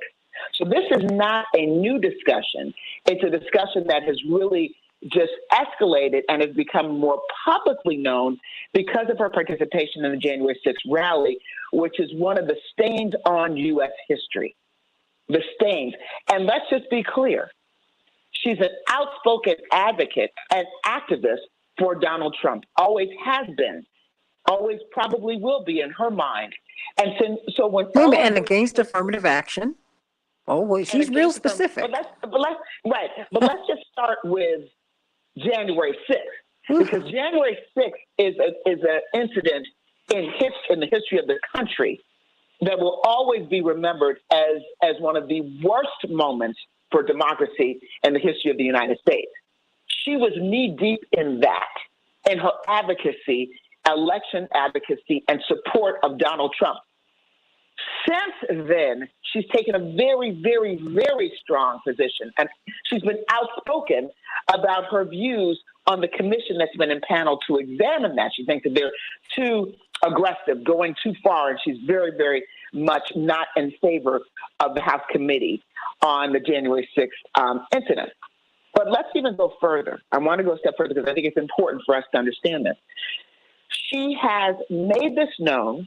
She has been an advocate, and yet on the January 6th, because I distinguish the January 6th events from other events and other cases. On the January 6th event, Justice Thomas, her husband, refused to recuse himself of any cases that came before or will come before the U.S. Supreme Court relative to that incident. That is the rift. That's a bone of contention. That's a miscarriage of justice. And that's where I think her advocacy has stepped over the line. The fact that she is not in favor of affirmative action, or she thinks it's terrible, well, she's similar in views to her husband. The fact that she takes a position publicly on many of the issues that come before her husband is not good, is bad, steps over the line in my impression, but I don't think it rises to the level of aberration, rift, injustice as her participating in the January 6th rally. Why do I say that? We've got to look at the standard, Santita, for what we call recusal. Recusal is a process whereby a judge, and it's similar theoretically for what the federal judges encounter. Federal judges in federal court, they also have jobs for life, just as the U.S. Supreme Court justices can make a determination, it's their own determination, to recuse themselves from a case where their impartiality might be reasonably questioned. Okay, that's generally the standard. I'm simplifying something. For the U.S. Supreme Court, that's the same standard. However, there's no procedure for enforcement of the recusal for the U.S. Supreme Court justices. There's absolutely none. Well, see, my question for you, let me jump in here. See, my question for you is, who checks the judges? Everybody else has a check. A president can be impeached. Is there any balance? Is there any check system on a Supreme Court justice? Because particularly as it relates to January 6th, she was a signatory on a letter in which she was blasting the committee, right, the House committee. I mean, she took a definite side, and then her husband took part in a case that was crucial to the committee's work. He didn't recuse himself. I mean, there's no check here. Well, no, there isn't. That's why I was explaining the process, because I want people to know what recusal is and what is and isn't. She's been very vocal in letters, publicly, anyone that will listen, that she thought that the House committee was terribly partisan and wrong in their political prosecution relative to the events of January 6th. Of course, she participated in it, so that's her position. But there is no avenue, procedure for enforcement of recusal. If a justice of the U.S. Supreme Court, let's focus there, if a justice of the U.S. Supreme Court decides that he or she will not recuse, there's no avenue to enforce. There is no check and balances on that issue of recusal. That is why we must be vigilant when we are looking at the justices or the nominees for the U.S. Supreme Court and those that are ultimately sitting on the court. Because once you're on the court, it's a job for life. They decide if they're going to recuse themselves or not. So let me be fair, because I want to be fair. There are other justices, Breyer, Sotomayor, and Gorsuch, who also haven't recused themselves on cases that I would perceive are not of significance. There's the Penguin Random House case. Mm-hmm. Each of them has some connection to Random House, Penguin Random House. Book deals. But they didn't recuse themselves. Right, book deals. But they did not recuse themselves when that case came before the U.S. Supreme Court. And there are other instances as well. But none of those instances, none of them, rise to the level of an insurrection or an attempted coup d'etat. But That's CK, where I think the rubber meets the road. But CK, And I so think the Justice rubber meets the Thomas road should before have recused then. himself. And you help me because I'm a layperson. I'm not an attorney. I think the rubber met the road with Sotomayor, Gorsuch, and others with the Penguin case, because it's the little things. It's the little things that lead to the bigger things that can lead to the giant things, right? You know, Right. because there's no. And Okay. there's no example. But the reason why I'm raising that is because I want the listeners to understand, and your viewers on Facebook to understand that it is, while Justice Thomas has perhaps the most glaring violation of recusal that I've seen in modern day history, there are other justices of the Supreme Court, and there have always been justices of the Supreme Court who refuse to recuse themselves of cases, because each of these members of this the highest court in the land, each of them come to the table with opinion. Everybody has a bias. Everybody has an opinion in one way or the other. You have those that fall into the conservative camp and those fall into the liberal camp. However, I do draw a distinction because of the significance of the January 6th events. But I want to paint the complete picture.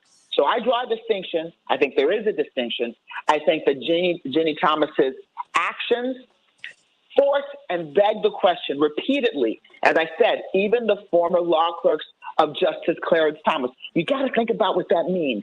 People who helped draft opinions, who were in the U.S. Supreme Court, they had a serious rift because of her actions, her opinions relative to her advocacy for Donald Trump and her endorsement, her very strong endorsement and participation in January 6th rally. And she apologized to them in a letter, right? She apologized. Yeah, she apologized to them in a letter. Yeah. But she didn't change her position. No. I'm only saying this. It was so glaring and so ugly, and the rift was so deep, and it became really loudly touted in the rumor mill in Washington, which meant it hit the papers, that she had to write a letter.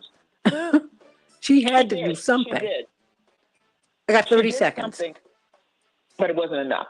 So I just want everyone to understand, yes, Clarence Thomas is the most conservative justice right now in the U.S. Supreme Court. That is tragic, but it is. And so as we sit and discuss and are critical of Judge Ketanji Brown Jackson, who runs circles around him in terms of experience, she too came from the D.C. Court of Appeals. But as we are critical of her, we need to think about who's there. And remember that we need a countervailing force. We need someone who's strong, who has the views that she has and the position that she has to counter that very significant conservative justice of the U.S. Supreme Court, who's going to pen some opinions that we will all regret. Absolutely. So I want you to call us. It's at 773-763-9278. Cannot wait to hear what you have to say. Attorney Darrell Jones, chairman of the Transformative Justice Coalition, from the National Conference of Black Lawyers, brilliant social critic, and he's a brilliant writer and civil libertarian, attorney Mark Fancher. Cannot wait to hear your thoughts about this. I mean, when you understand, the New York Times Magazine had a lengthy piece just a few weeks ago, The Long Crusade of Clarence and Ginny Thomas. I urge you to go to my Twitter feed at Santita J, or to my Facebook page, my official Facebook page, Santita Jackson and Friends, and read it. It's lengthy, but you don't want to miss it, because I think you need to understand who she is. She's too powerful to ignore. She has too much of an influence, not just on her husband, but on his decisions. They make the case for that, everybody. They make the case for that. And you heard Attorney C.K. Hoffler break it down right here on the Legal Q&A with C.K. segment on the Santita Jackson Show. Back in just a few minutes. Call us at 773-763-9278.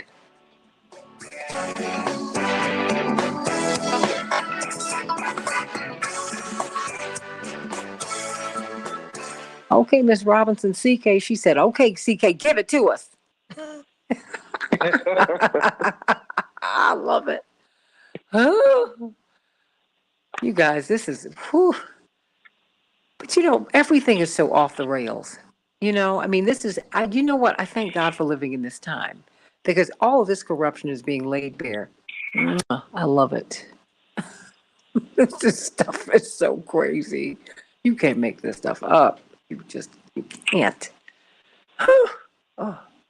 Are you all there, Attorney Jones and Attorney Fancher? I'm still here. Okay, very good. Very Absolutely. good. Coming to you, and we're going to have Chappelle talk about her soul food for a hot second and all the stuff she's doing. So when CK comes back to town, we can get some soul food for real. Get some for you, even though you look at Mark Fancher and you look at Daryl Jones, you know they don't eat any of that, but that's okay. You don't either, but that's okay. Well, I don't eat some of the meat, but I eat. The only thing I don't eat, just so we're clear, that I don't eat period or anymore are chicken, the pork chops, and the rib. Ooh, and I say that slowly because I still crave them, even though I haven't had them for almost 4 years. Ooh. And I still crave them. But I eat everything else. And Chappelle has 100 things on her menu, and I eat everything else. Speaking of Mrs. Wells, she's on the line. Okay, Chappelle, you got to take an order from CK. Hey, good morning, everyone. Oh, excuse me, and Daryl too. I'm sorry, Daryl. Daryl did put in his dibs the last time. There we go. I'm still campaigning to get my sweet potato biscuits on there. Oh my gosh. Hey, we got you. We definitely got you. Oh my word. Bless him. You all are just embarrassing me. That's okay. Everybody call us at 773-763-9278. 773-763-9278. Let's talk about this. What are you all hearing? What do you think about the fact that Justice Thomas refuses to recuse himself from any of these cases in which his wife has a direct involvement? I mean, it can be direct or indirect. I mean, and that's why I say, I can't give Sotomayor or Gorsuch a pass. I can't give anybody a pass on this because there's something, it's, you get corrupted by degrees. It's never, it's you got to be careful. And particularly when you have that much power. When Chief Justice Roberts, his wife is a lawyer who was a partner in a major law firm. When he ascended to the Supreme Court, she left her job just out of an abundance of caution. And Santita, that's the right thing to do. Yeah. Justice for one is justice for all. No matter how I feel about Sotomayor, Justice Sotomayor, and okay, we have 1 minute. They don't get a pass. Nobody gets a pass. I don't get a pass. No, you wouldn't. You would be bounced out. You would have your license removed, CK. Everything would be gone, done, finished, over. So I'm not at all suggesting there should be a pass. I just wanted to let people know that they are not the only ones, but there are some that did recuse themselves from cases that made a determination that the appearance of impropriety was more important than the impropriety. 30 seconds. The appearance, it is important. This is the U.S. Supreme Court. So, but I do draw a distinction between January 6th and the Random House issue. Because, Sure, but interests are interests. I hear you, but I think I'm like, look, you all need to stop it. Period. Because it's that mission creep that's so bothersome. But stand by. We can change the world, change the world, change the world.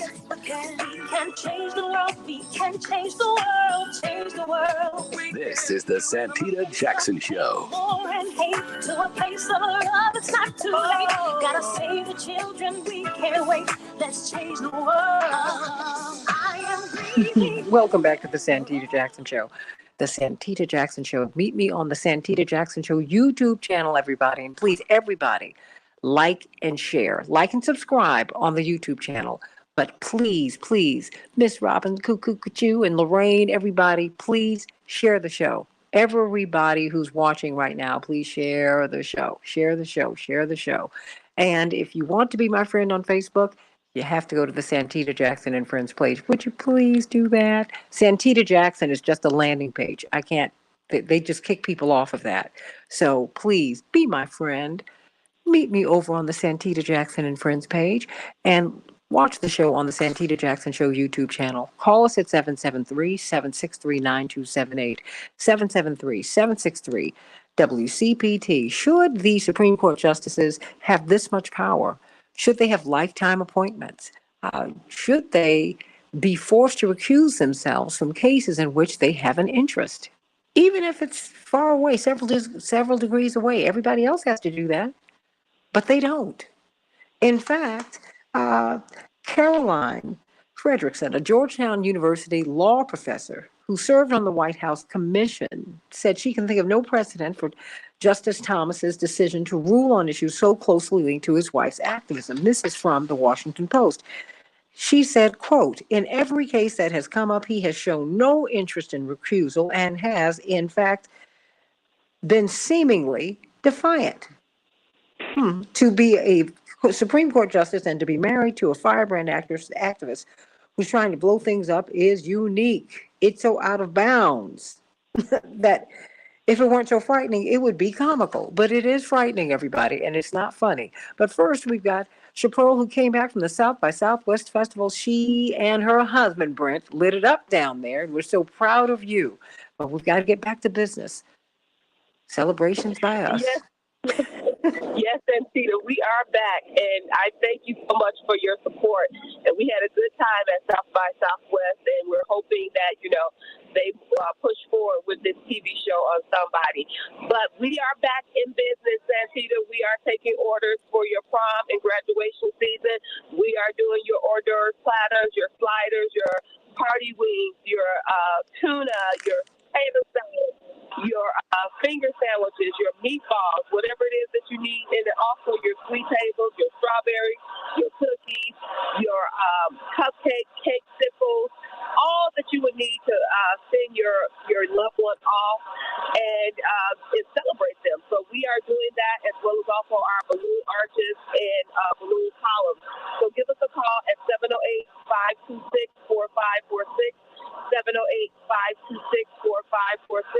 We're waiting to take your call. Thank you so much, Santita. Thank you so much. So glad that you had a great time at South by Southwest and glad that you are home. Let's get to this legal Q&A with CK. And we've been talking about Jenny Thomas. She is one of the biggest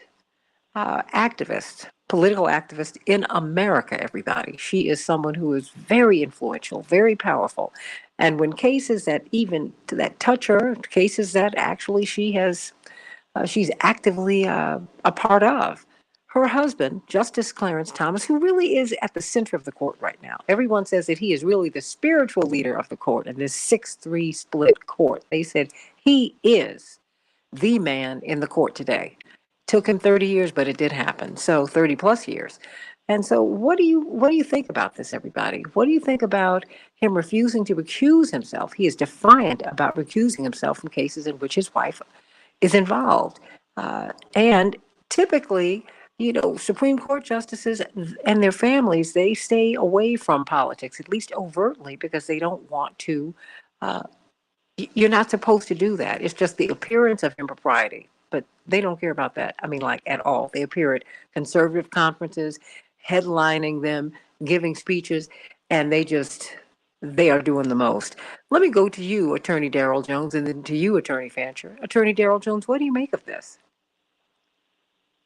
Well, Santita, it's just amazing that we're in a period of time where we have the spouse of a Supreme Court justice who is taking such an activist position in terms of issues that are coming up before the court. For instance, we know that Virginia Thomas took a position and campaigned against the Affordable Care Act. Mm-hmm. And then we saw portions of the Affordable Care Act come up before the Supreme Court where Justice Thomas ruled consistent with his wife's views and his wife's campaign issues. Similarly, as CK was raising, we have seen issues that are coming up from January 6th. And so now we know the level of her involvement in January the 6th. And those issues are going to come up again before the Supreme Court. But it doesn't even stop there, because we know that she was in alignment with Steve Bannon, who's in alignment with President Trump. We understand that the demand of the loyalty that flows down from that type of issue. And now we have all these Trump-related investigations that are landing at the doorstep of the Supreme Court. And the husband of one of the people that was certainly a very strong supporter of all of this is going to be there making decisions on this. And when we watch the decisions that are being made from that bench, being made from that position, it certainly has that appearance of impropriety. We want a Supreme Court that is above reproach. We don't want a Supreme Court that is so politically generated. It has the appearance of being so politically active. That's what the conservatives used to yell, right? That they didn't want an activist from the bench. They just wanted people to read straight from the Constitution. Well, that's not what we're getting here with regards to Clarence Thomas, and he's not recusing himself.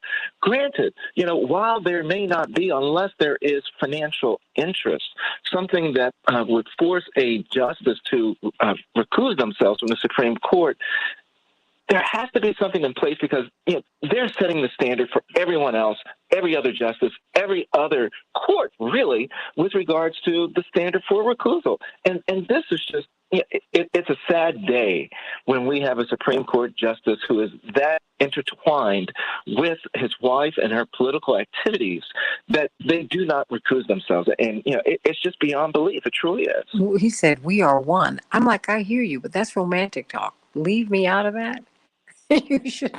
She shouldn't be in your court decisions. Really, because he's anyway, his wife who stands in defense of his wife, who protects his wife. That's all I know.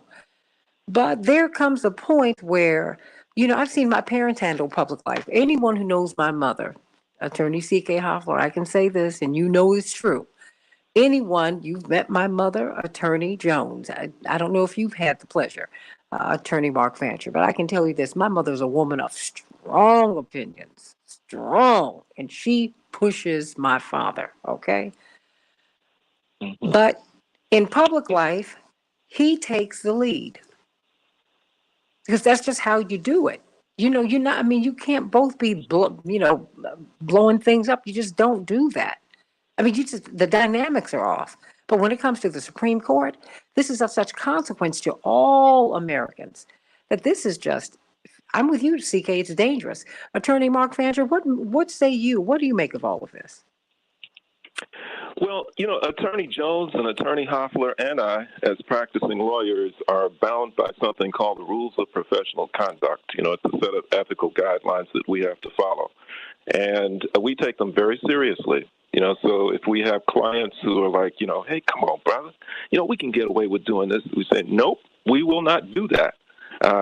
Because number one, I'm just not going to do it because of my personal moral code. But beyond that, I risk losing my license if I do that. Judges and justices of the Supreme Court also have a code that they have to follow called the Code of Conduct for United States Judges. And there are 5 basic canons. And if we consider them, Justice Thomas violates 4 out of the 5. The first one is that he must uphold the integrity and independence of the judiciary. I think from what we've been talking about this morning, he gets an F. He must avoid impropriety and the appearance of impropriety. F.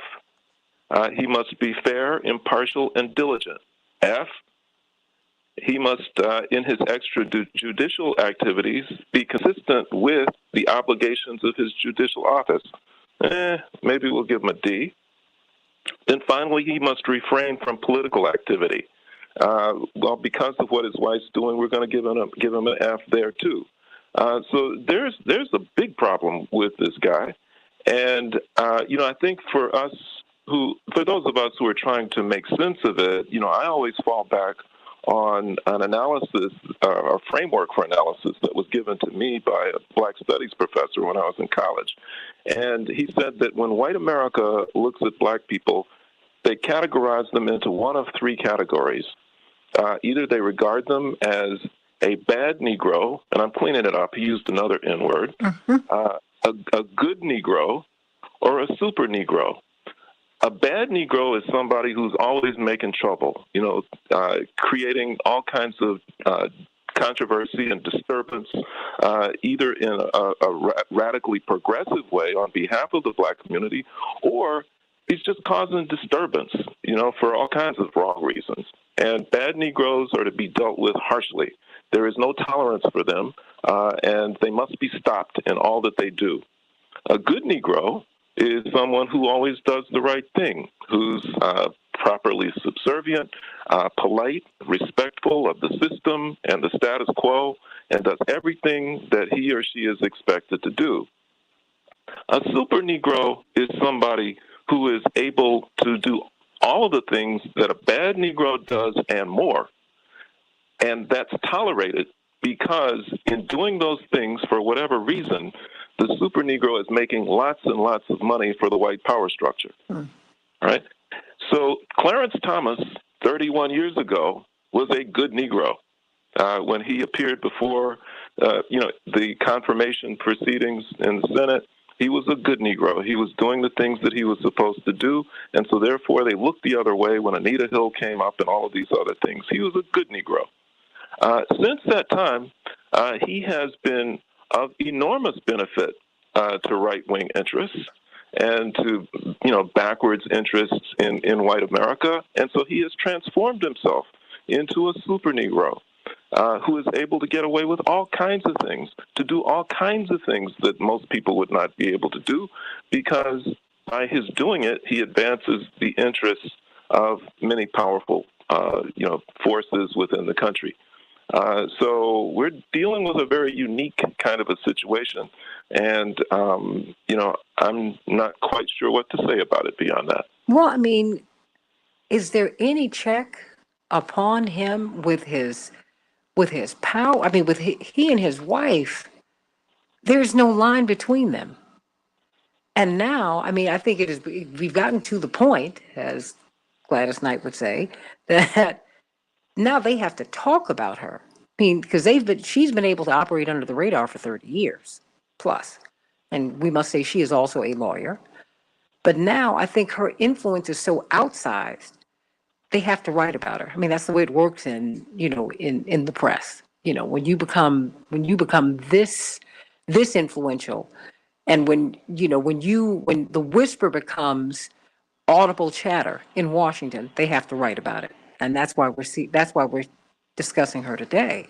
But when you see her enormous influence, I mean, Steve Bannon put it this way: if you want to get SHI blank done, you go to Jenny Thomas. I said, whoa, that's big, CK. Before we go to the callers, I mean, that's saying a whole lot. That is saying a lot. That is saying a lot. And so we have to understand what's not being said. So just imagine, have they investigated her role in connection with the January 6th insurrection? I mean, have they investigated what her role was? We're investigating former President Trump. We're investigating his son. We're investigating, all the people around him. Are they investigating her as well? And if they're not, because there's a direct link. She said she was there prior to the incident. She was very involved and she knew about it. She was very involved in it. I'm just wondering if they've investigated her. Have they questioned her? If they haven't, they should. Why wouldn't they? Why wouldn't they? She's one of the staunchest opponents to the entire commission. So I don't know if she's been questioned. Maybe she has been questioned. They found that she did not have any involvement, any criminal involvement, although people are being charged with misdemeanors. I find that, if they haven't investigated her, they should investigate her because, fair is fair. What goes for the goose goes for the gander. If she's going to be out there big and bold, then she needs to understand the consequences and live the consequences like everyone else. See, but that's not happening, Mark Fancher. That's not happening. She's able to function freely and with not much criticism in the mainstream media. You know what? Let me go to Noel. Noel from Chicago. What's on your mind, Noel? Noel?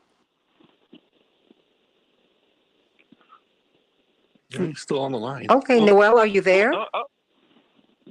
Okay, well, you take it. Mark? Yeah. Well, I mean, she's able to function just no problem. Yeah, I'll suggest that right now she is the one who is able to get things done. The moment that she's no longer able to get things done is when they'll begin to come after her. Yeah. Okay. But you know, and we're still close after the Trump administration, and so all the dust has not quite settled yet. The power has not quite shifted, but once it does, and she becomes sort of a marginal figure, then she'll be vulnerable and ripe for whatever they choose to do. Yeah, but I mean, should he be called into? I mean, you all are the lawyers here. I just cannot believe you can impeach a president. You could even kick a president out of office. You could do that to a Supreme Court justice too, but that it just doesn't happen. Are there any checks upon a Supreme Court justice? Are there any? These are lifetime appointments. No one questions them. You don't even really know who these people are. You really don't. The first and last time you really hear from them is during their confirmation, and that's it. That's it. This just seems so unfair, Attorney Jones. It's unfair and it's unsettling that these people have this much sway over our lives and there are no checks upon them. And all power cannot be unchecked ever. That's dangerous. And I agree with you, wholeheartedly, Santita. The whole thing here is that, once you reach the status of that Supreme Court justice position, there really are no checks. There's no one that's checking that top position to say, you are or you are not going by, the rules of ethics and what it means. More importantly, because there's always, the professionals that can tell you that you shouldn't be doing this. But the question is, where's the enforcing authority to say, because you've crossed this line, this should be the result. You must recuse yourself. And that's not there for the Supreme Court justices. It's there for all the lower federal courts, but not for the Supreme Court, which is why we then come back to pushing this whole, the appearance of the impropriety and all the other things that they should be doing and should not be doing and setting the standard for everyone else. But there is nothing that's in place right now to force them to recuse themselves from a matter where they're clearly are conflicts of interest, and they clearly should be removed themselves from those cases. It's just not there, and I agree with you. It's completely unfair. But this is uncharted territory because I don't know a period where we've come through where we have a justice such as Justice Thomas that has been so violative of that canon of ethics. But you know what? I think that's a good thing. I'm sorry. Yeah. Mark? Yeah, and it's not written down anywhere, but I think that what was expected is that, number one, anybody who makes it to that level, anybody who makes it to that court is going to have enough integrity that this kind of thing would not even be a concern. But if they don't, that you've got 9 justices there, and that you've got a chief justice, and that among themselves they'll keep each other in check. That when one of them begins to stray, then in a collegial kind of a way, they'll talk to each other, they'll suggest alternative ways of doing things, and they'll bring each other into line.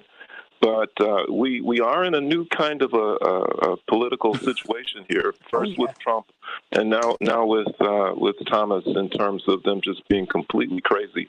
And what do you do with somebody like that? Well, it's mission creep. That's why I'm saying, it's President Trump really he has helped to uncover the corruption that has been there. I mean, none of this stuff is new. It's just now, it is just so off the chain and crazy. And this is very, very dangerous. And I'd feel that way, quite frankly, if she were on the left. I just think that there's some things that ought to be sacrosanct. And some things need to go above your politics and need to go to the principle of right and wrong. Period. That's what's fair. Tim, very quickly, what's on your mind, sweetie? Hi. Good morning, Santita. Hey, Tim. I just have been sitting here just flabbergasted. I think this is the most absurd conversation I've ever heard on your show. I'm glad you're still listening. The lawyer who talked about the 3 N's. The lawyer that talked about the 3 N's, I don't know. There's 2 I's that come up. Insanity and idiocy. I mean, now, wait a minute. Now, Tim, do you have to do the name calling? Come on now. Roll that back. We don't do that here. Is he not? Is this lawyer not doing the same thing? No, look, he is, what he was giving, hold on. He was giving you really he was giving you black family conversation. These are things that we say privately. So don't take it that way, and don't go there. That's not right. So I want you to make your point.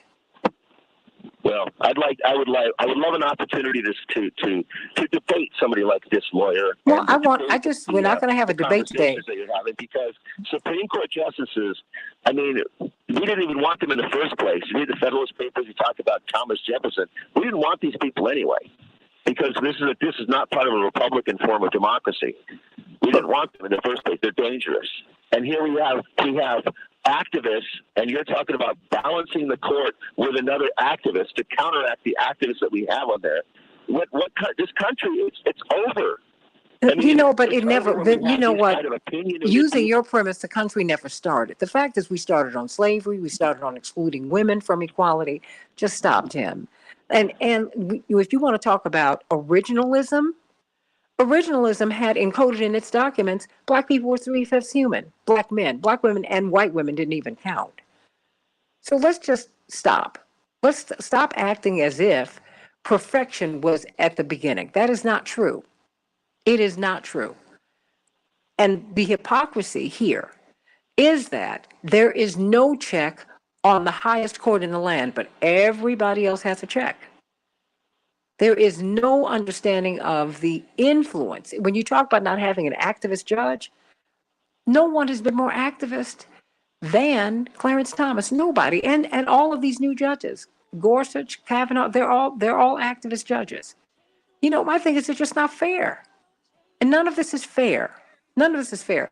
On the other side, I want you, just before you go, Attorney Mark Fancher. Well, you know what? I've got about a minute here. Why don't you respond to what you heard Tim say about you to you? Say it to Radio Land. Yes, and he won't like what I have to say, but I'm quite pleased to hear it. When we talk this way among ourselves, we're telling truth, straight truth, absolute truth. And when we do that, and the reason we do it privately is because, as they say in the movie, white people can't handle the truth. And when they do hear it, they react in this way. So when I get that kind of a reaction, then it's sort of affirming in some sort of a way that, I've struck a nerve. I think people know that it's true, and they react. And there's not much more to be said about it than that. I don't think that there's room for a debate. It's either true or it's not, and it is true. We know that. We know that. These are discussions, Tim is still holding. So, if you don't mind, we can hear a little bit more from Tim on the other side of the break. But there's some discussions that every group has privately.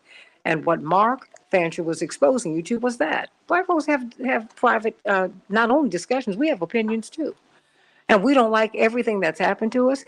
And we are angry about some of this too. That might make people uncomfortable, but it's true. We wouldn't be human if that were not true. So just stop it. Just be uncomfortable. Sit in that for a minute and then get over it, and let's grow up so that we can have a more perfect union. How about that piece? Legal Q&A with CK on the Santita Jackson Show. Can't wait to just stay right here. Stay right here. Things getting a little hot here. I love it. Santita Jackson Show YouTube channel and the Santita Jackson and Friends page. Everybody like and share, like and share, like and share, like and share. Mark, I want you to engage. You get a triple dose, Tim, because you got CK here and Mark Fancher, and you've got Attorney Daryl Jones. Let's engage for a few minutes on the Santita Jackson Show. I love you, everybody. Thank you, Matt, for a great show. God bless everybody.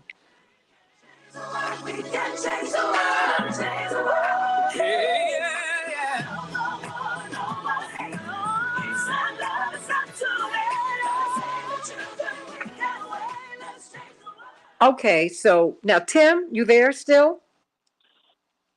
Or did? Well, Mark, just because I know I had you. Okay, Tim is back. Okay, Tim, very quickly. Attorney Jones dropped. Okay. I just don't live in that country. I'm sorry that this Which lawyer country? is so wrong that it's shocking that white people think of black people in three categories. It's just lunacy. I'm 60, and that has never been even there's never even been a brain cell in my body that has thought that. And I still have quite a few brain cells left. I don't know why people think the way this lawyer does, but we've got to do something to put that kind of an opinion in so far away from society that we who just love each other, can see the worth in each other, who just have neighbors who are just as valuable as us. That's how we live out here in normal land. But it is normal land. But you know what? Let me Can tell I you what's respond? Can I offensive. respond? Oh, yes, Santita? please. Santita, can I respond? Oh, please go. No, because he's just made my case. I am a self-confessed. Wait a minute. I'm a self-confessed bad Negro. I say things that get people upset. I get people disturbed, and when I do, then people want to shut me down. You just said that I should be put away someplace where I'm not part of the discussion. And that's the way bad Negroes are dealt with. Now, you've never explicitly thought in those terms, but that's in fact what you're doing. You've decided that I'm a person who has an opinion or a viewpoint which is unacceptable. And so therefore I should not be allowed to do these kinds of things or to participate in the discussion. You offered the zero sum. That's exactly what I'm saying. Zero sum, not me. No. You just did that, Tim. Because you're determining, let me say what's offensive. And I love you, Tim. And Tim is just a wonderful guy, but we have disagreements, but we're still friends, and I love you. That having been said, it is offensive, profoundly offensive, for you to tell me what is acceptable for Black people to say and not to say, and to think and not to think. What he was doing with you, for you, was helping you to understand what we say and what we think. We get it. One of the things I appreciate about one of the things I appreciate about Donald Trump, and what was embarrassing to many white people about him, was that he said what a lot of people think and say privately. He just did that. Okay? And so did and other people have done that too.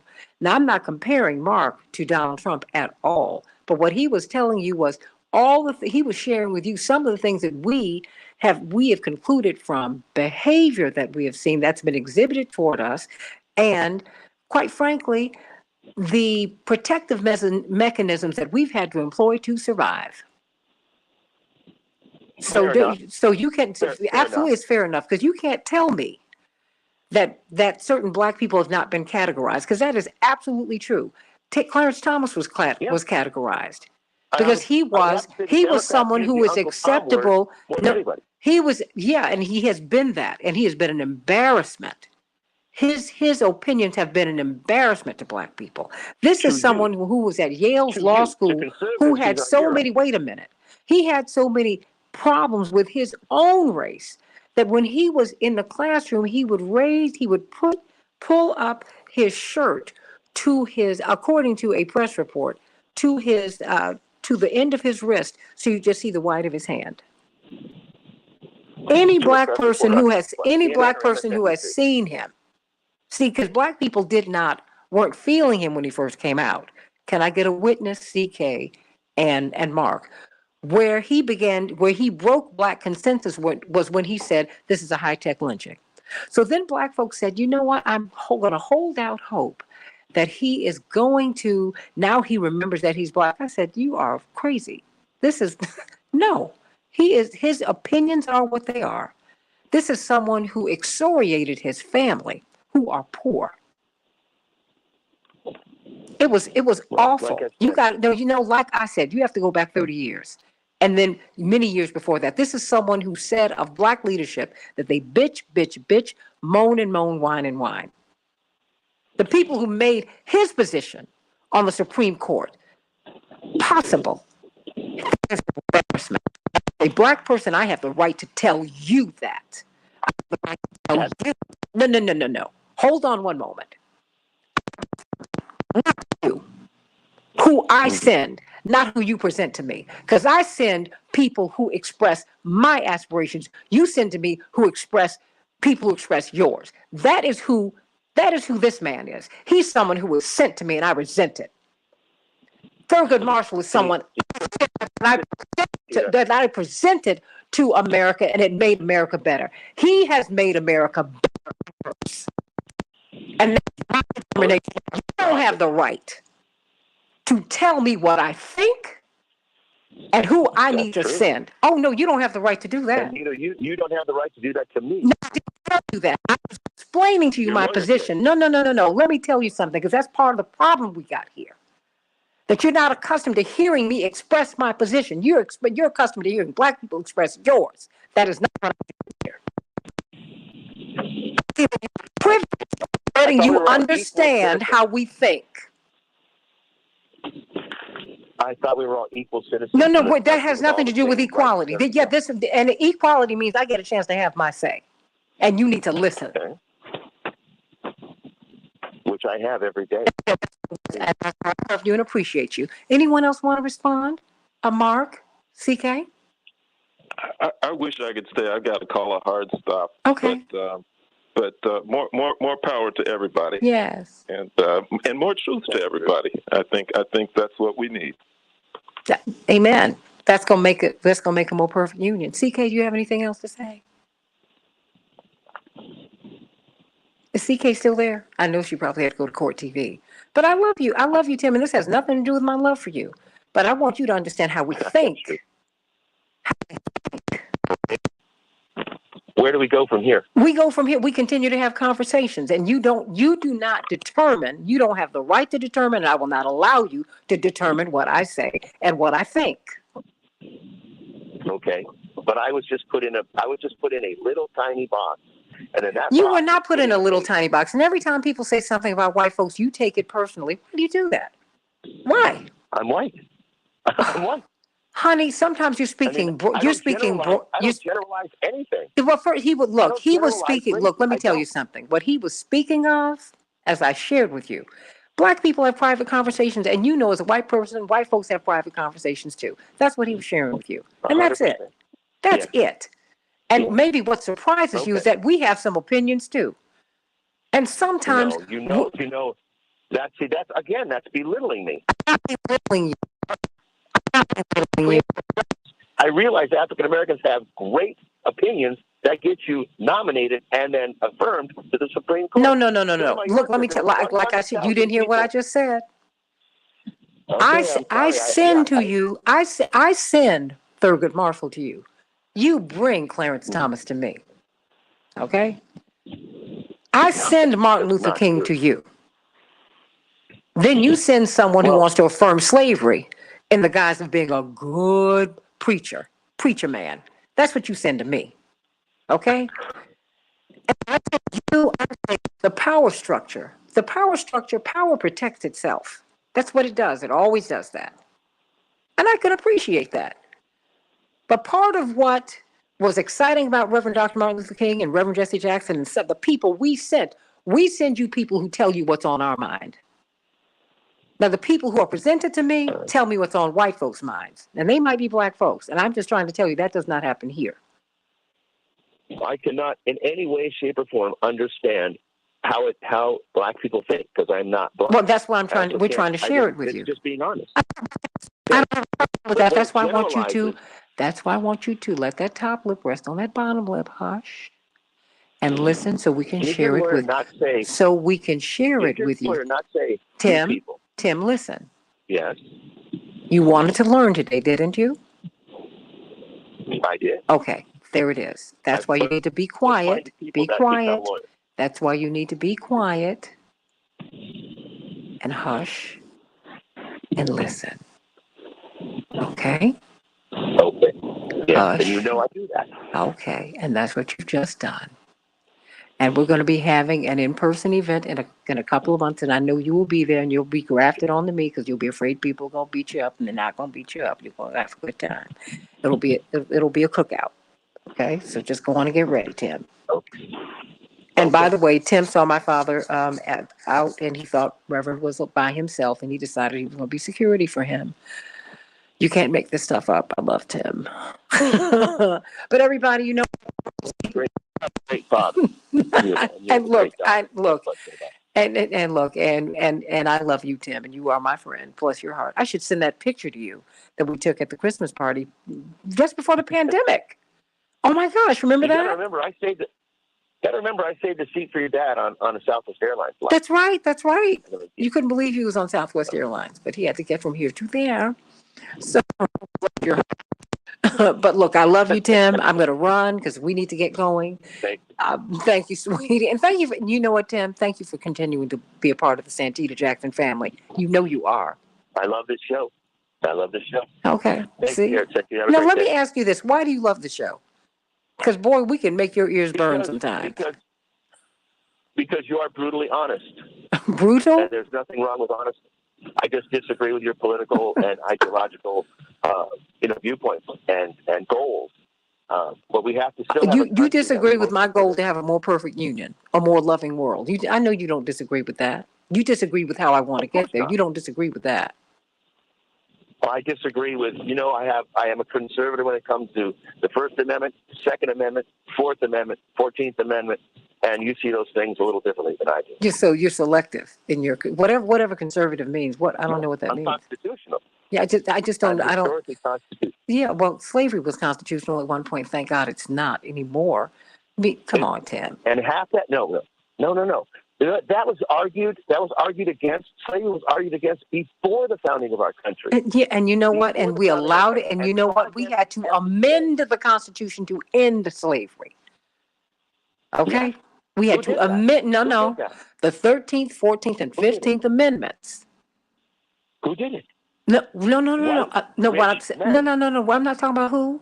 I said the Constitution had to be amended in order for slavery to be ended. So that means it was in the Constitution, honey. By a lot of white men dying and killing. That's not what I was saying. And a lot of black men died too when they were allowed to. That's not what I'm saying. That's not what I'm saying, Tim. Stop, Tim. Nobody's saying that all white people are bad. Nobody's saying that, but I'm not going to give you a pass on the bad things you've done. No. That's all right. That's not you, Tim. Stop it. Tim, stop it. Not you. No, that's enough. That's enough. No. You must grow up in your politics, and every time somebody says something about white people, you cannot just jump the shark and go crazy. Now, just stop it. Stop it. Everybody else doesn't do that. I want to say that we are all not like that. Nobody said that. Your lawyer did. No, look. No, he did. No, he did not. You missed what he was saying, and you missed. Listen, I'm going to say this to you one more. I'm going to say this to you one more time. Okay. What he was letting you in on, and hopefully you. There's a white conversation that black people have been privy to, because many white people, when we were waiting on white people, and when we did not have any rights, treated us as if we were invisible. So we would get white conversations about, listen. We would get white conversations about black people. But one of the fears that white people have had, and one of the things to which they have not been privy, is the black conversation about white people. Okay? There is something called black talk. That is what you heard today. It might have made you uncomfortable, but there it is. You're just going to be uncomfortable. Mark is one of the most loving, kind, Christian people I know. He is also deeply aggrieved by what has happened to black people, and quite frankly, in this country, and in this experience in the transatlantic slave trade. That is something that aggrieves him greatly. He is from a great family of educators. His father just passed away last year. And they are known for this kind of advocacy. He's a great civil libertarian, he's one of the top lawyers in the country. And he is not a racist, and he does not have a prejudice bone in his body, but he is someone who lives in defense of black people. And I have nothing but respect for that, because that is a tradition out of which I operate. That having been said, we also defend all people who are on the downside of advantage, whatever your color, whatever your background. And that's that. And we do that unapologetically. I love you, Tim. Have a great day. I love everybody. Love you, love you, love you. Like and share, like and share, like and share. But that's okay. These are uncomfortable conversations for some people. You know, they are. And they're going to be. They're going to be. They're going to be. And that's the only way that we're going to grow. What did Jesus come to do? He came to comfort the disturbed and to disturb the comfortable. That's the way you get right. If you put some hydrogen peroxide or alcohol on a gaping wound, it's going to hurt. But eventually, it won't hurt when the infection is gone. Think about that. So I love you, everybody. Like and share. And, because Carol doesn't feel this way. Michael Ann doesn't feel this way. Paula, they get it. And some people do. But, Tim is trying. And to be fair to Tim, Tim continues to listen to the show. He's been a faithful listener since the beginning. And so even when he just can't take anymore, he will call 773-763-9278 because he can't take anymore. And I get it. But he's still listening. And so we have to appreciate that. We have to appreciate that. We have to appreciate that. And so everybody have a magnificent day. Daniel, I don't know what you said, but you got people a little wound up, but it's okay. It's all good. It's all good. We can agree to disagree. Yeah, Norma Jean, he is a nice person. And, we just disagree. But, like I said, what I do appreciate about him is that even as we disagree, he continues to listen. He continues to be a part of the conversation. And when I've had, one or two, I haven't had a real big live event, but like when I said, we're going to have a Christmas party over at Rainbow Push, he's shown up. He has shown up. He's wanted to be there. He wants to be a part, even as he will disagree. And I have to appreciate and respect that and love that. I really, really do. We're going to get there, everybody. We're going to get there. So let me break away because I've got to watch President Zelensky. I've got to talk about that a little bit later. I should remember when I'm going to be appearing places, right? I should tell you. Just check out my social media because I forget. I just do this stuff. But thank you, everybody. I love you. And Norma Jean, bless your heart. What'd you say? Thank you, Santita and friends, and Tim. And Tim is part of the friends, so you can just put him there because he is. And I love Tim. He's a sweetheart. He really is. Even when he makes me go, are you serious? I love you, everybody. God bless you.